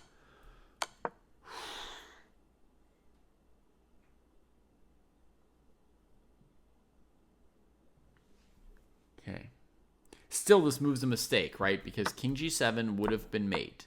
And after this move, knight a4, white has a chance to do something. Like, let's say f4, trying to play king h6, king g7, and then knight e5 hits the rook. You can chase the king back, but you don't have mate. At some point, you have to move the rook. This comes here. And white's got a great position, right? Attacking black with these pieces, while these pieces are on the wrong side of the board. It might even be enough to win for white. Instead of which, white allowed king g7 a second time and then got mated. So this was a very, very dramatic end of the game here after king g5. King g7 could mate. Black wastes one move on the pawn. White's got a chance to save themselves. Doesn't find it and then gets mated. Wow. Fantastic game. Lucky J Lolo, look at that time. 2 minutes left at the end of the game. Used everything on this game. Bravo to Lucky J. And Mushin played the first like 10 to 15 moves quickly and then used the time very seriously throughout. Fought back really hard throughout that endgame that should have slightly favored white, but yeah, the extra time maybe helped black to come out on top when it got hot there, huh?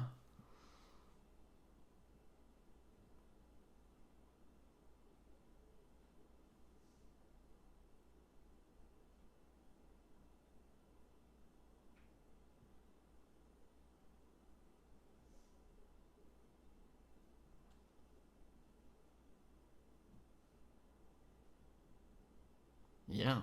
You put a lot into that game, Lucky J. It was a big deal when you lost that pawn, but the game was still super interesting. We followed it throughout afterwards because it was still very, very close game all the way to the end. So, very good job on that game. King e6, king g3. All right, so now white's getting ready to get back into motion and has spending 2 moves bringing the king closer to these pawns helped black very much. I'm not even sure. There's a very weird possible move here, h5 for black. Normally I wouldn't even think of a move like that.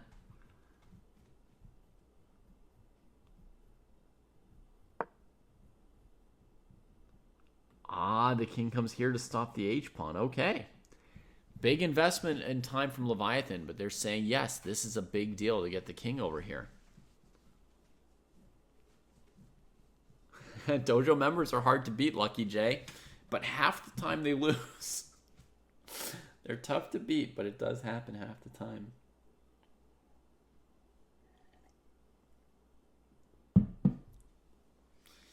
Yeah, I mean, think about No Best for the Jury. They're saying almost every game of theirs that I've streamed ended up with them suffering a loss, despite the fact that they've won this tournament more than anyone else in 2025.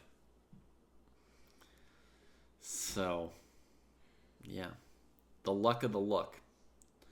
Or you could say you're better off having me look at a game of yours that you lost because you've got more to learn out of that. Like, if I happen to put the spotlight on you in a game that you won easily, you'd be missing your chance to really learn something? Maybe?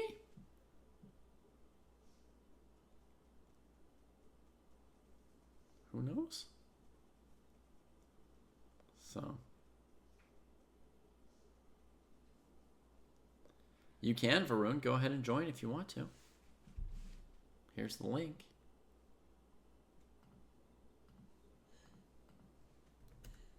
One second. I'll be right back. I gotta run for one moment, sorry.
Hey everybody, sorry about that. I know this was a very exciting moment for us to kind of bail. Oh, it looks like the moves kept updating. That's good.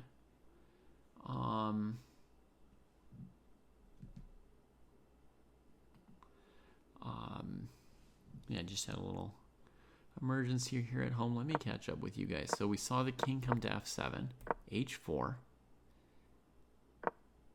and now not king g6 to stop h5. So is this check supposed to be such a big deal? To me, it doesn't seem like enough. I don't understand. h5 looks great. It doesn't threaten anything at the moment, but it gets control of this. And, you know, if black played rook d3, which is maybe not even a good move, right? But if black does this, then at some point, basically, you can do this. Right? You just break through and win. So it's like good to have control over that square somewhat already.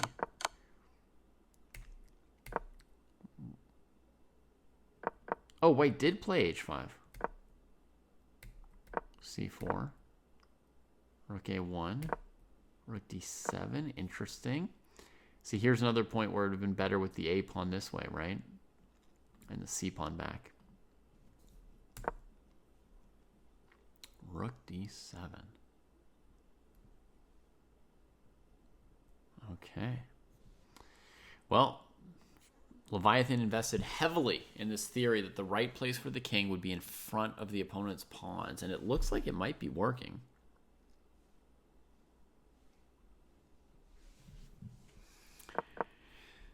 What if white had played king here, attacking the rook to go rook g1 and try and shove that through? What does black do? Maybe here? And then take. Yeah. Looks like black's really holding white up quite a while on the king side.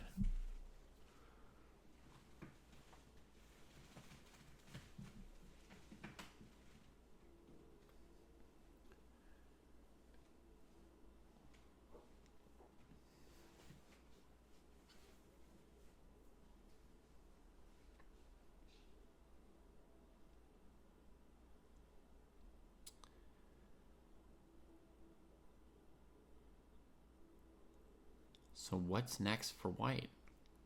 What's next for black? They're kind of both a little bit at a standstill, right? They each have their stuff kind of frozen here.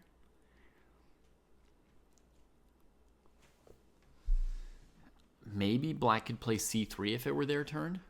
Just getting a little bit closer, but it's cut off from the b pawn, right? So if they go c3, they're going to have to support it with rooks. It's not going to be easy.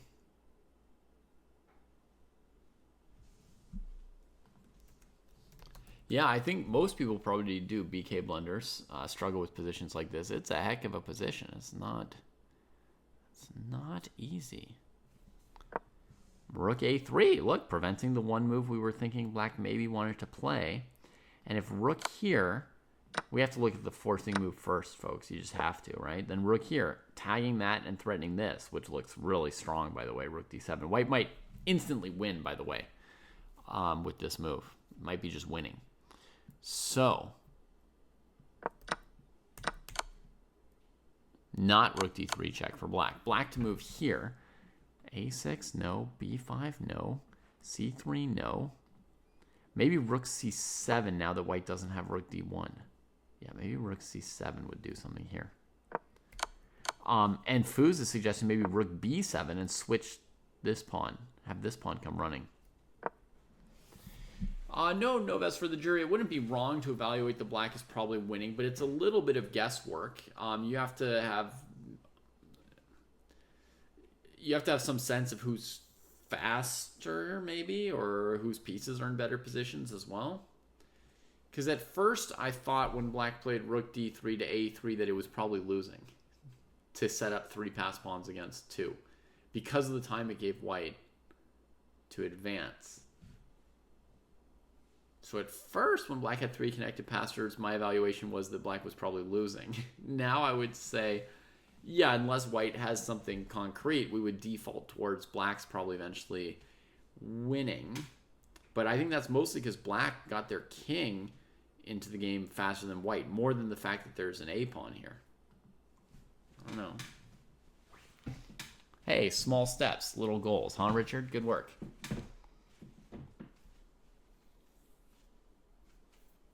Yeah, Zoom just saying similar thing, that to them the factor that might mean black is winning is the relative king positions. Oh, black's made a move. 2 minutes left for Leviathan. A5. Advancing, but really losing control of B5, which means these pawns are split, split, split. And white's got 5 minutes against black's 2 minutes. There's a 30-second increment.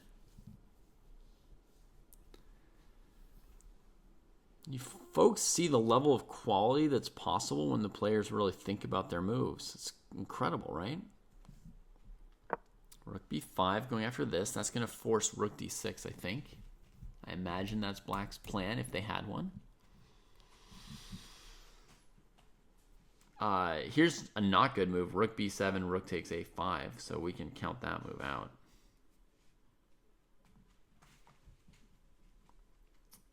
Right? This would have been good before with the a-pawn behind it, maybe.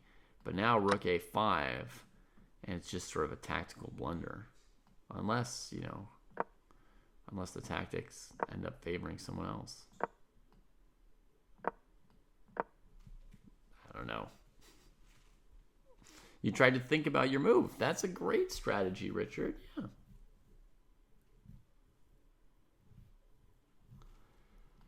Kraai is completely convinced of that theory, Novest. He's gathering games people have played online versus OTB and telling me already, oh, there's more blunders in their online games and all this. He's totally convinced.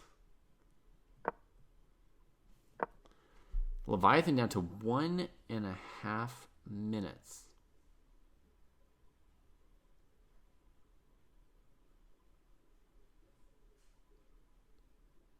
Ay, ay, ay. This is a really long think. To play a5, have your opponent play the most obvious move attacking it, and spend half of your remaining time is not a good sign. And that rook is the more active rook. It backs up, showing the black is kind of scared.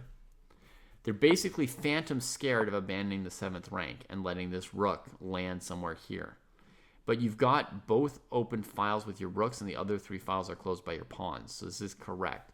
So after great fear and hesitation, rook e6. And that lets the white king come forward. It lets this pawn be undefended. This is a very, very big mistake. I suspect.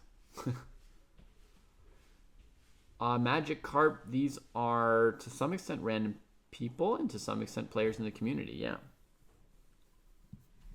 Leviathan plays almost every week. In fact, Leviathan plays in like the round robins or the open classical,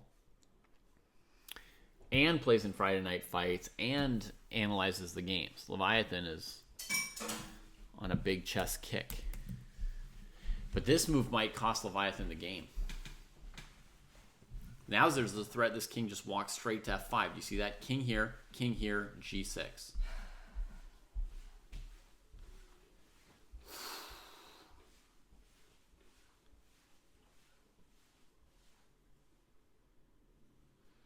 Yeah, sometimes we do need breaks, Richard. Sometimes we do.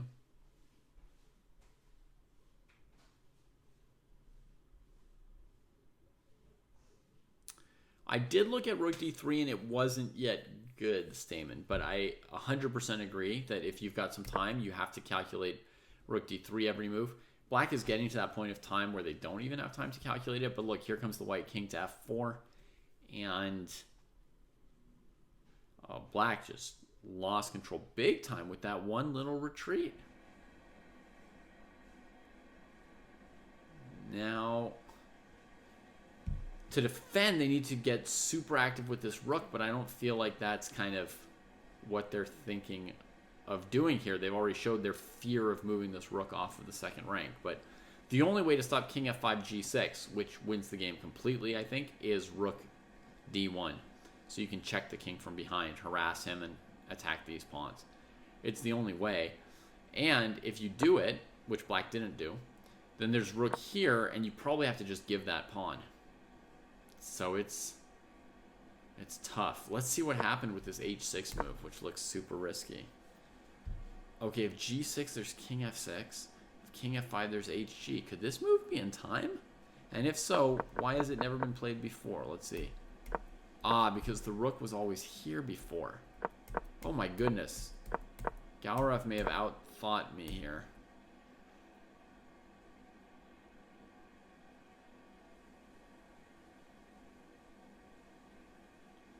Wow.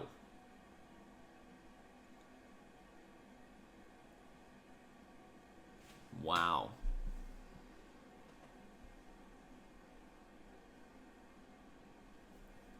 Okay, that's a defensive move. I didn't even see it coming, and Galrev may have even planned on it. Fantastic. All right, so possibilities next from here. One possibility is white does something like rook f5, defending this pawn, and after takes, brings the king here, preparing this. The pawns get split, and this move looks very scary for white as well.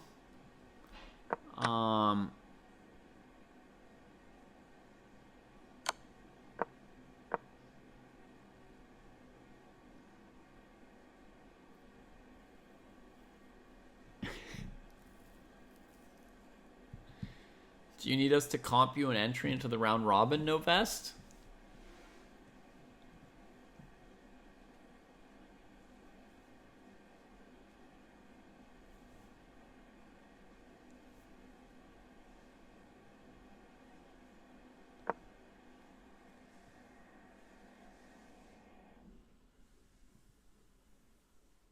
And then I thought I saw a different option, but it's not really an option, is it? No, that's like the only option I see.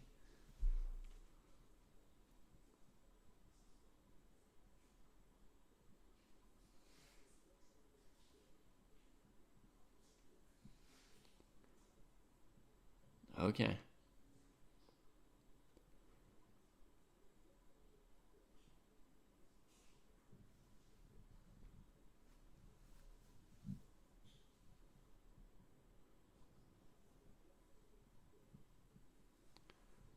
I'll try and figure out how to do that. Just got to talk to the right people. 1 minute for white as well.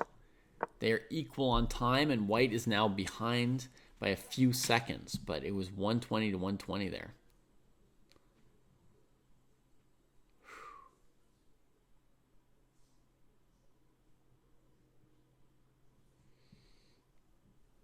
Yeah, no best for the jury. We had a big, we had one person give us a huge sponsorship. White goes after the C pawn, so they're implicitly saying you can take the F pawn if I can get the C pawn. But what if black played rook d4 check, defending this pawn? What would white do against that? We know Leviathan is a little bit scared to take this rook off the second rank. But if you know that after check you can take here and break up this structure, maybe he will find the courage. Then again, you have to keep your mind clear. You have to calculate. You have to keep your nerves under control when you've got seconds on the clock. So Novest for the jury, this is a single person who sponsored the thing. But they're sponsoring us like a couple $1,000, which plays out to free dojo memberships for like the next 20 dojo tournaments or something. Every open classical for the year, and I think and like the next 10 round robins or something. I don't know the exact details off the top of my head. So how long are we going to keep doing the circuit? I mean, the circuit can exist without any sponsorship or prizes. But if this person inspires other people, then, we could have a lot of free entry fees and prizes and dojo memberships and so forth in the future. Yeah, it was a really cool move of this person's. And anonymous, so they're not looking for any thanks or anything. They're just trying to make things better, you know, in their way. There will be round robins that don't have prizes very soon, Steve Nash, when we run out of prizes, I guess.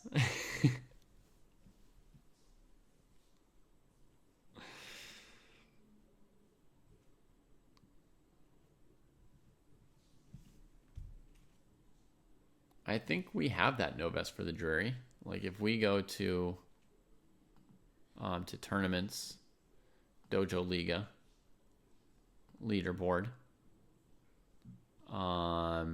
Let's go to chess.com. Time control, rapid, yearly.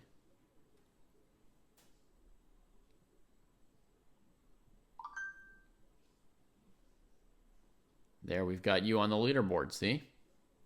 12 tournament points. You're in the top 10. No, there's a little thing where you can switch between Lee Chess and chess.com here. I don't know if my thing is... But so there's tournament types, arena versus Swiss, etc. There's time control, rapid, blitz, classical. And to the left, there's a thing, site, Lee Chess or chess.com. And there you can find yourself. All right, let's see what they're doing. Rook d4 check for Leviathan. King f5, taking on g5. Breaking up the pawns and cleaning up the f pawn.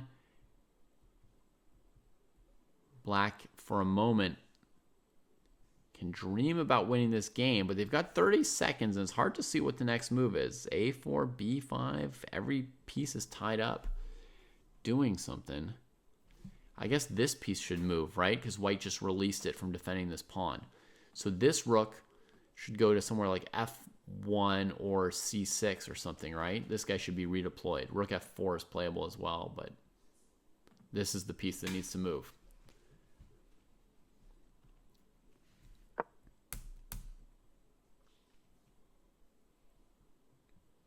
I don't know, no best for the jury. Maybe the thing isn't working.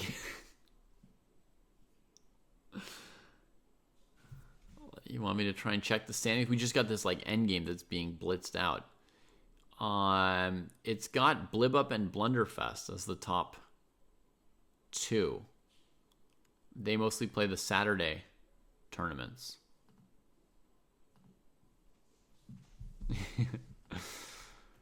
Rook F4.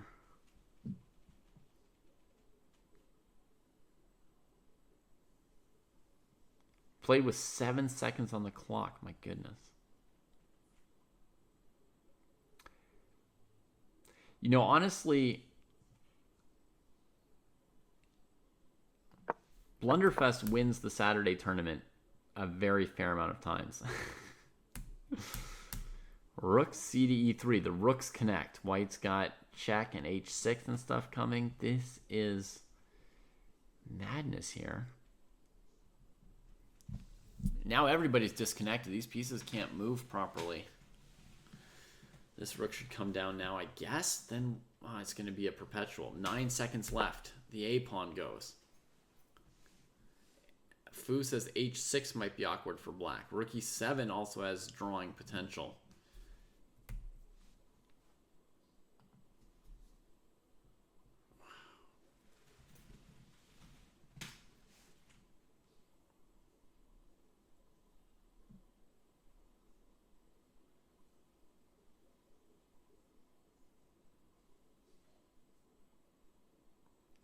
Oh, I see what you said, Steve Nash. Yeah, we were when we were offered this sponsorship, I said, you know, I've thought about having prizes in these tournaments for a long time and basically didn't even want prizes because of cheaters. So I wasn't even sure, like, do we want to accept the sponsorship money idea? We thought about it for quite a while.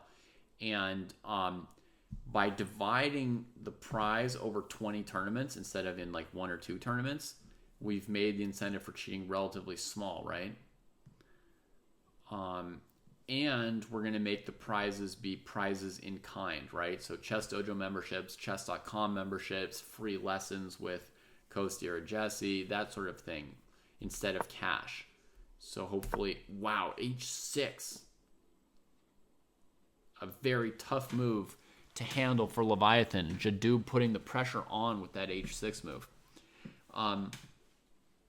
So I'm hoping that the incentive to cheat is still rather low by dividing the prizes across so many tournaments and it not being in cash.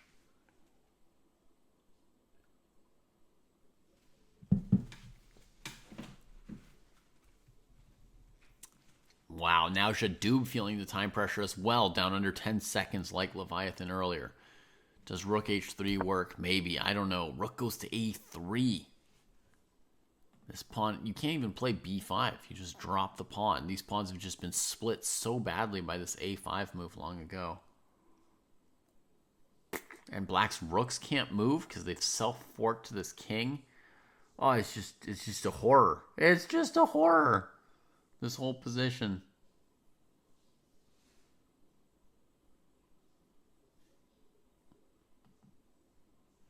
I don't even know what to suggest to Leviathan. They've tangled these rooks, but good. Sacks a pawn. Rook takes c3. Looks pretty easy for white here. Novest for the jury asked if b5 would have been good. What would be the plan after this, Novest for the jury?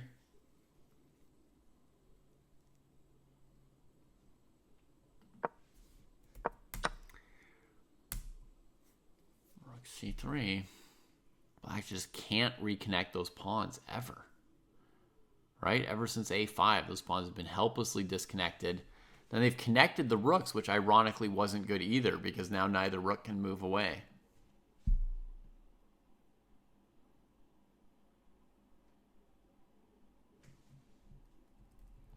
I think the win has already slipped away, and now it's a question of who's going to blunder with 1 or 2 seconds on their clock. Rook f7 played with 2 seconds left here. So that allows the king to hide on h7 against anything on the back rank. This move could make sense. Or any move that goes after that b pawn.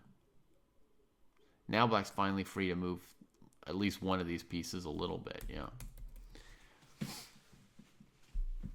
If they're careful, black shouldn't lose, but you get into this thing where you can't see any piece to move, and then you get low on time, and you freeze, and you can randomly blunder, even if white has almost nothing on the board to win with. Same goes for white, 10 seconds on the clock. White can also blunder as well. Endgame chicken. Everyone risking flagging. Under 2 seconds goes Jadub, just like Leviathan on the move before. These people are giving it everything. They are going to be so completely exhausted. Black can try a3, rook b6, rook a4 here.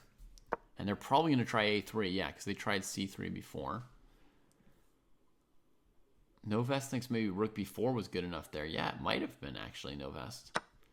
This idea definitely makes sense, though. The king's going to come here. The rook's going to come here.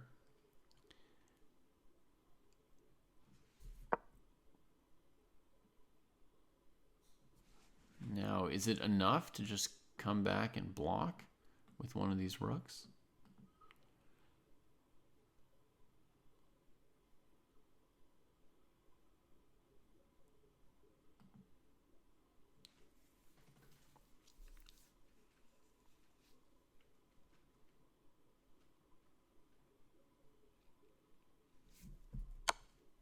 Check given.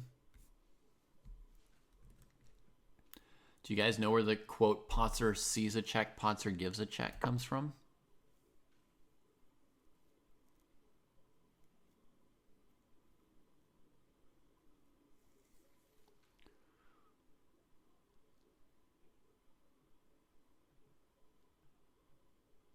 It comes from the game collection of Ravy.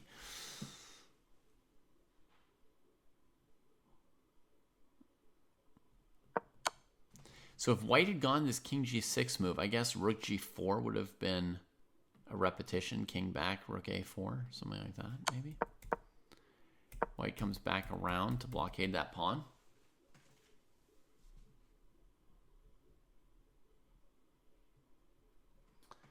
It's under 1,800 FIDE at a 30 plus 30 time control. And what kind of an entry fee is it? Like how much money per day or something?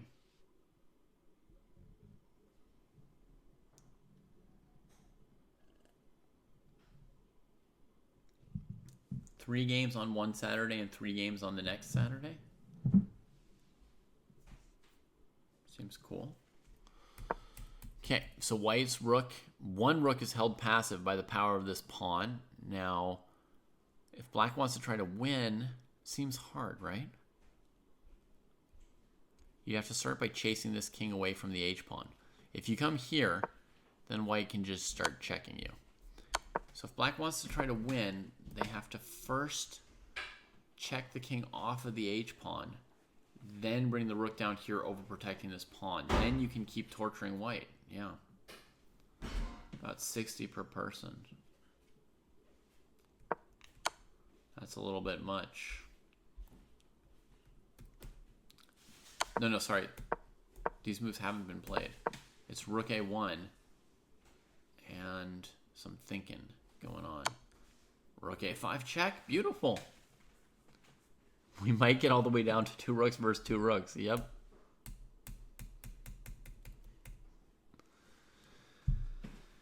So it's $30 per day for the tournament for 3 games per day. I mean, in the U.S.,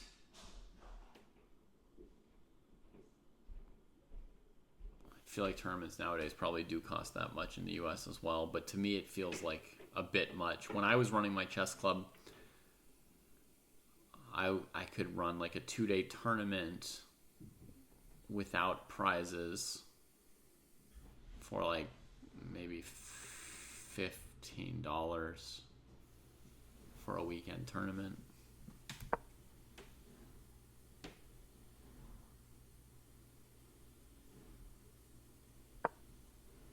Rook F2 comes in, King G3.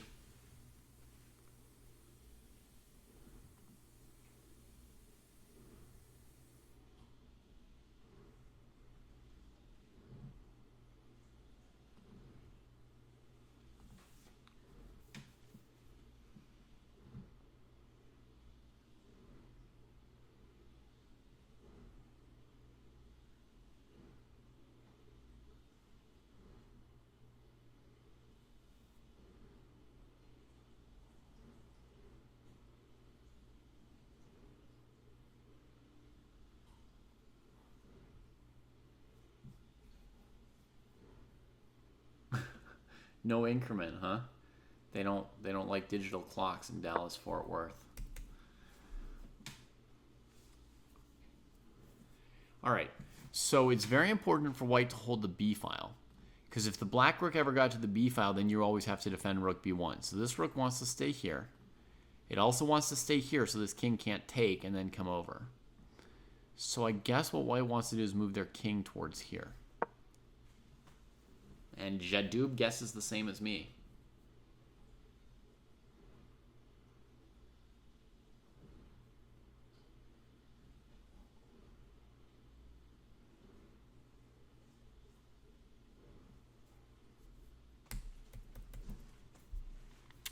One minute each.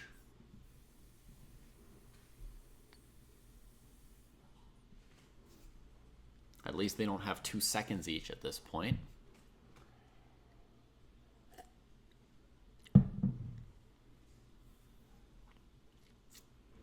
What can black try and do as the white king's walking over? If you go here and take here, white can trade the last rook and walk the king here. Easy draw. So if black wants to keep this king away, maybe play rook a3 so the king can't approach this rook. Make it come up. But then how do you press for anything more? I don't see how. I don't see any winning plan, actually.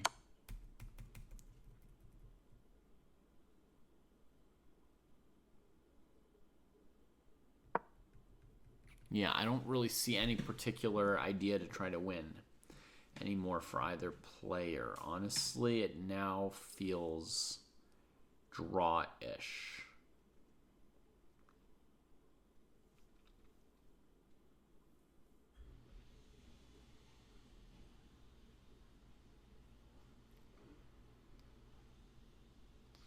I can't really imagine how to win short of a mistake. I mean, you can play a move like Rook D2, just played, and you're just putting some like Zugzwangi type pressure on white, just keeping the game going. Maybe they will freak out and make a mistake.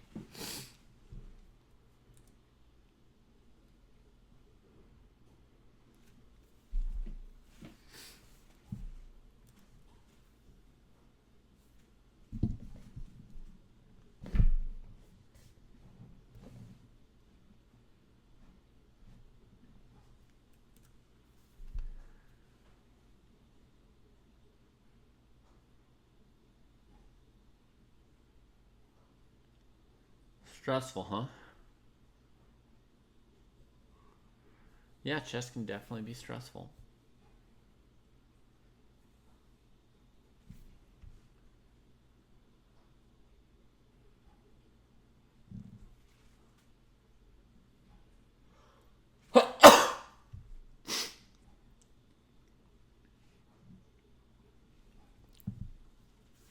That's crazy to have 0 classical tournaments in the whole country except for the championship.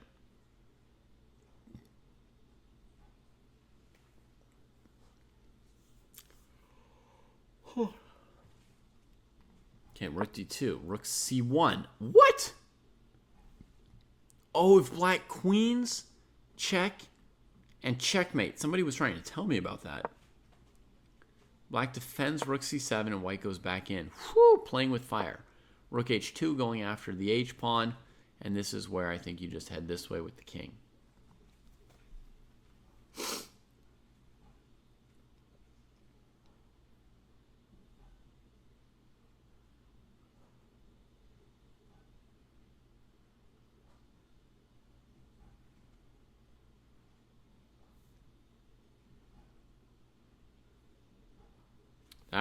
That was evil. Somebody in chat warned me about it, but Rook C1, queens, check. It's just a rook roller, right? Rook D7 doesn't help, and coming back and here. So black played Rook A7, stopping it. Rook here, king here. Check, pushing the king again. I suppose you could give rook check here and push the king away from your rook. But then white will be threatening Rook B2, so you don't really... I don't know that you have any way to really push for anything. I still don't see anything.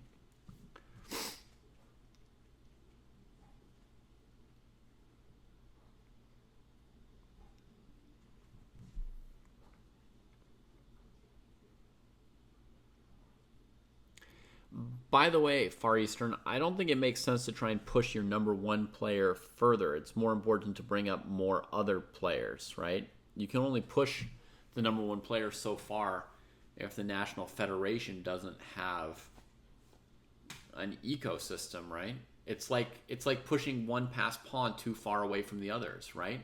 Like what we saw in this rook endgame. When one pawn gets too far ahead and it's disconnected from the others, they can't support it, they can't push it, right? It's better to have your pawns next to each other. So, I mean, the Federation, I think, should focus on making a whole ecosystem of games and players all sort of coming up.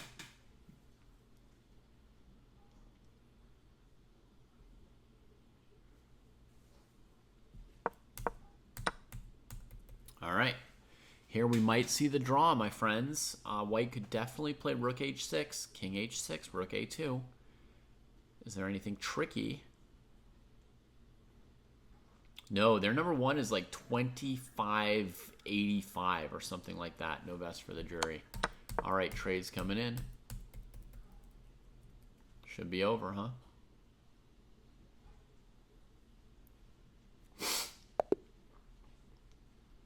Beautiful.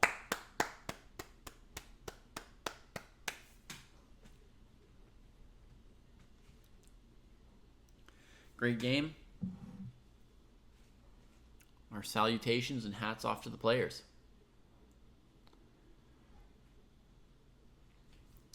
Lovely.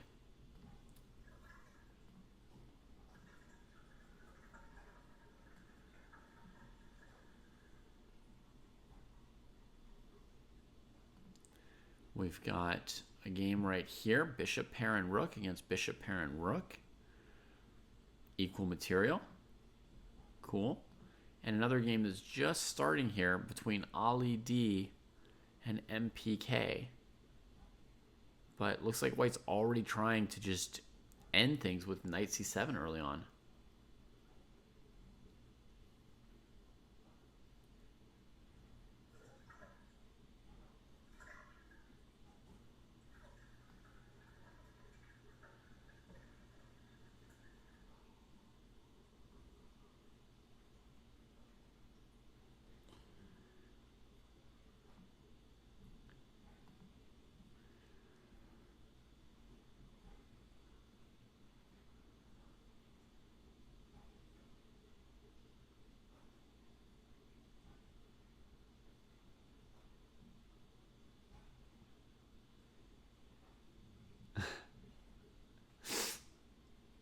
I was afraid too, no best for the jury. I shared your fear.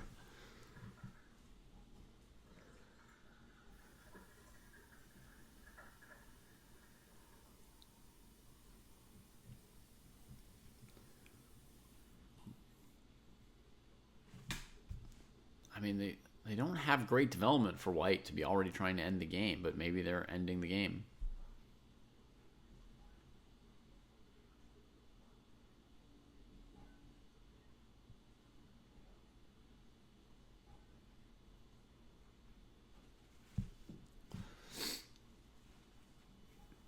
Far Eastern should be able to tell us what the Pokemon joke is.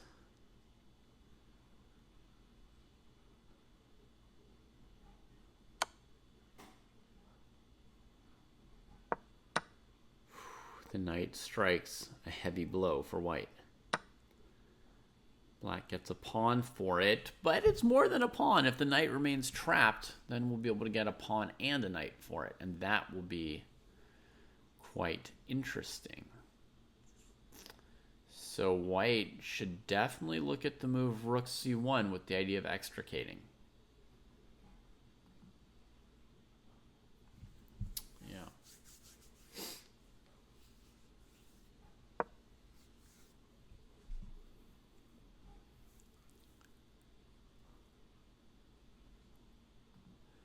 Okay, and I'm going to take a moment to create tomorrow's tournaments real quick here.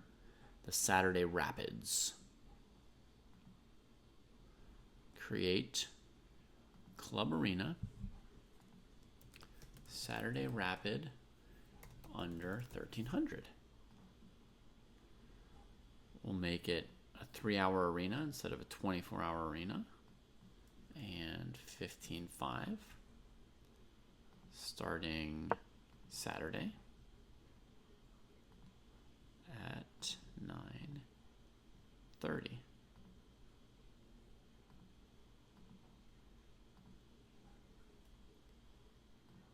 Copy that.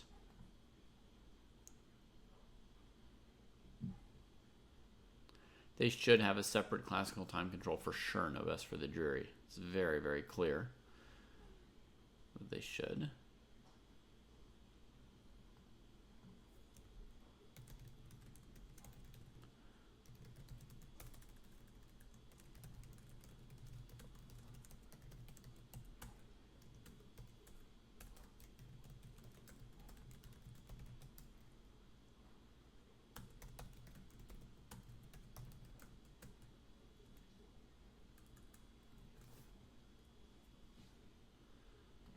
This up. Okay,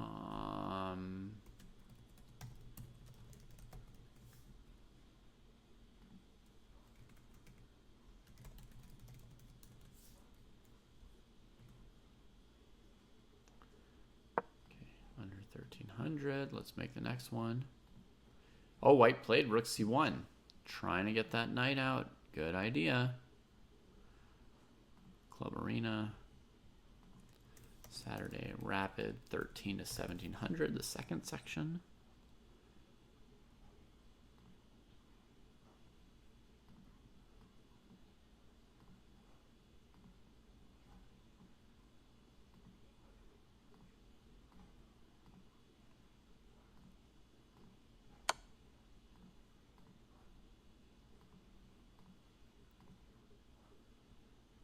Copy that.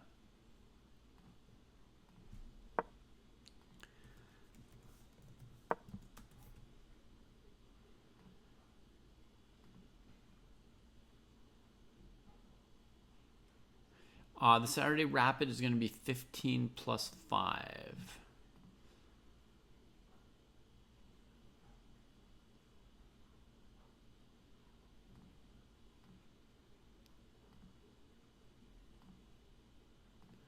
Create the last one.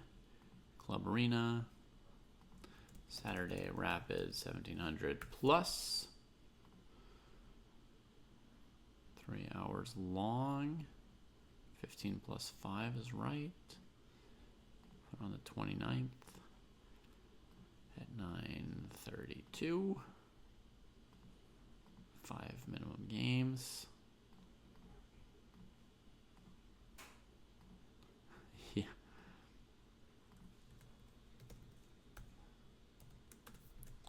All right. Now the play command should be up and running correctly with the links for tomorrow's tournaments.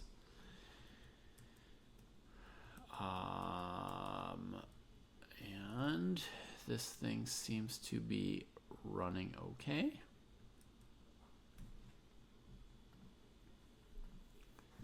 All right, let's check our other game. Whoops. All right. Chess Dojo.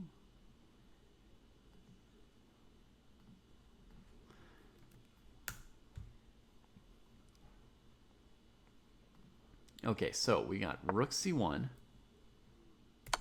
queen e6 check, blocks, d6.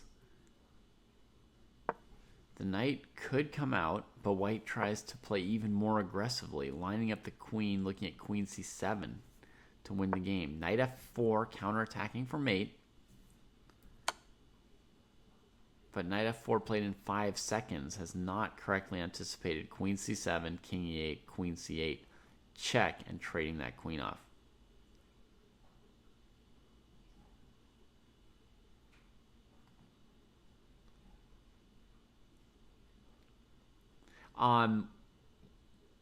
Disagrees with which Alexander Novest?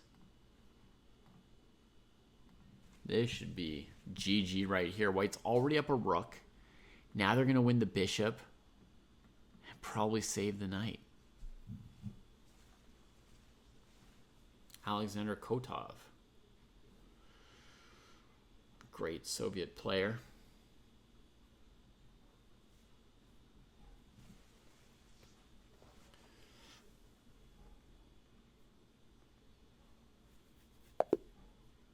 Yep. That's it. That's it. And the players end the game with about the time they started with on this one. Check. Forcing the king this way. Takes the bishop with check. Right. And the queen trade's going to avoid any checkmates here. Takes. Check. Bishop here. And check. Here. Maybe take this piece too. Oof. That's a lot of pieces. Is it better if black plays here instead of trading themselves? It is not, because knight c7 check, and white takes the queen with the knight instead of with the queen. So queen c7. No best. White had already been up a rook on a8. Black only got one pawn for that rook so far. So now it's a rook and a bishop. And in fact, black's losing even more pieces, because bishop c7, bishop d8, knight c7 loses the queen, and queen c8, rook c8, king d7 loses a rook, and bishop d8 loses the knight. So white is up just a whole extra army of material, really, compared to black. Like, white has double black's material here. Yeah, no counterplay, nothing to do there. So, that's going to wrap things up for me here for a bit.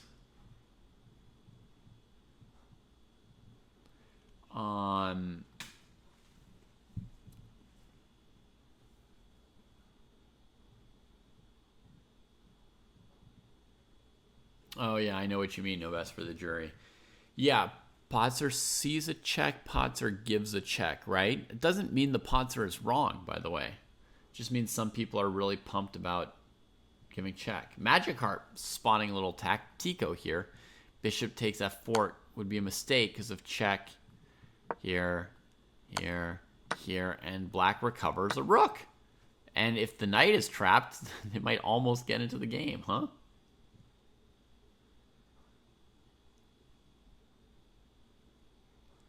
I have never fasted for 29 days, Last Emperor. Didn't even know it was possible.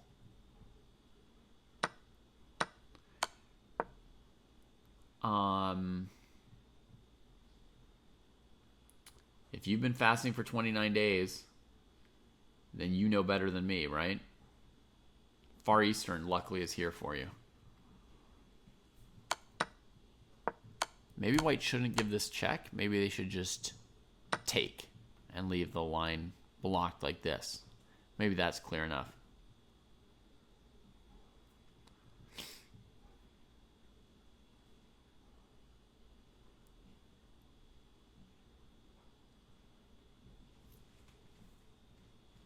Yeah, understood. Far Eastern.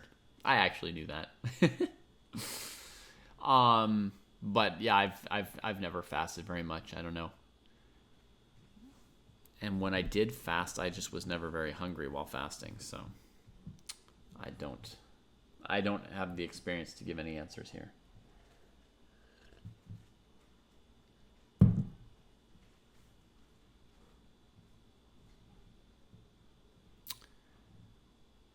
But what's the purpose of the fast? Is the purpose to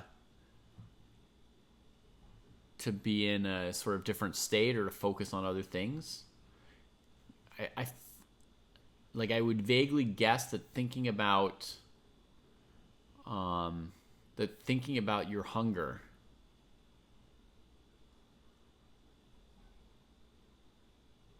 is not like where you're like hoping it goes, right?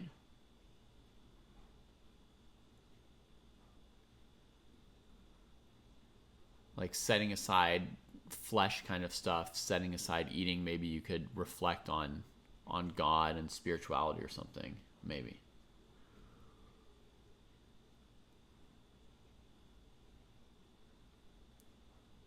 And empathizing with people who don't have food, period, is good, yeah. Oh, that's one of the big ones, Far Eastern? That's really cool. I didn't know that.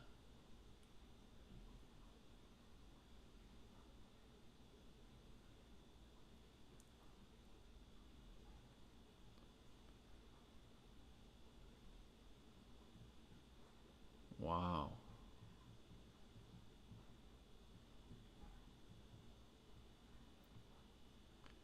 Do small children and very old people or sick people fast as well, or is it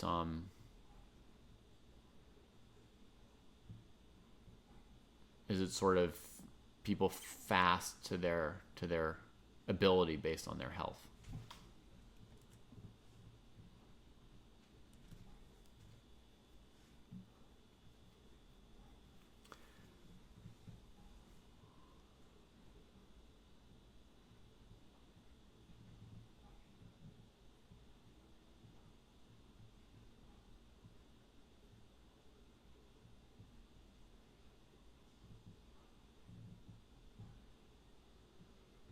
Giving up a vice, fasting from a vice for 40 days. Old and sick are exempt. That makes sense. I felt like I'd heard that somewhere.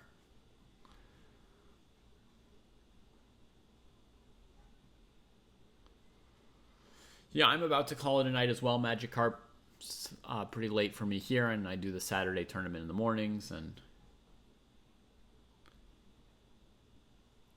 Yeah, it makes sense that you would ease them into it or towards it.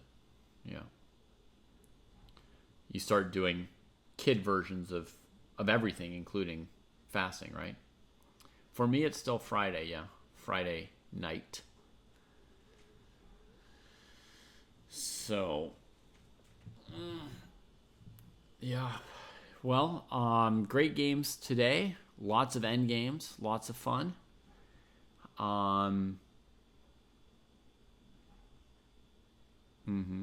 10 a.m. Saturday.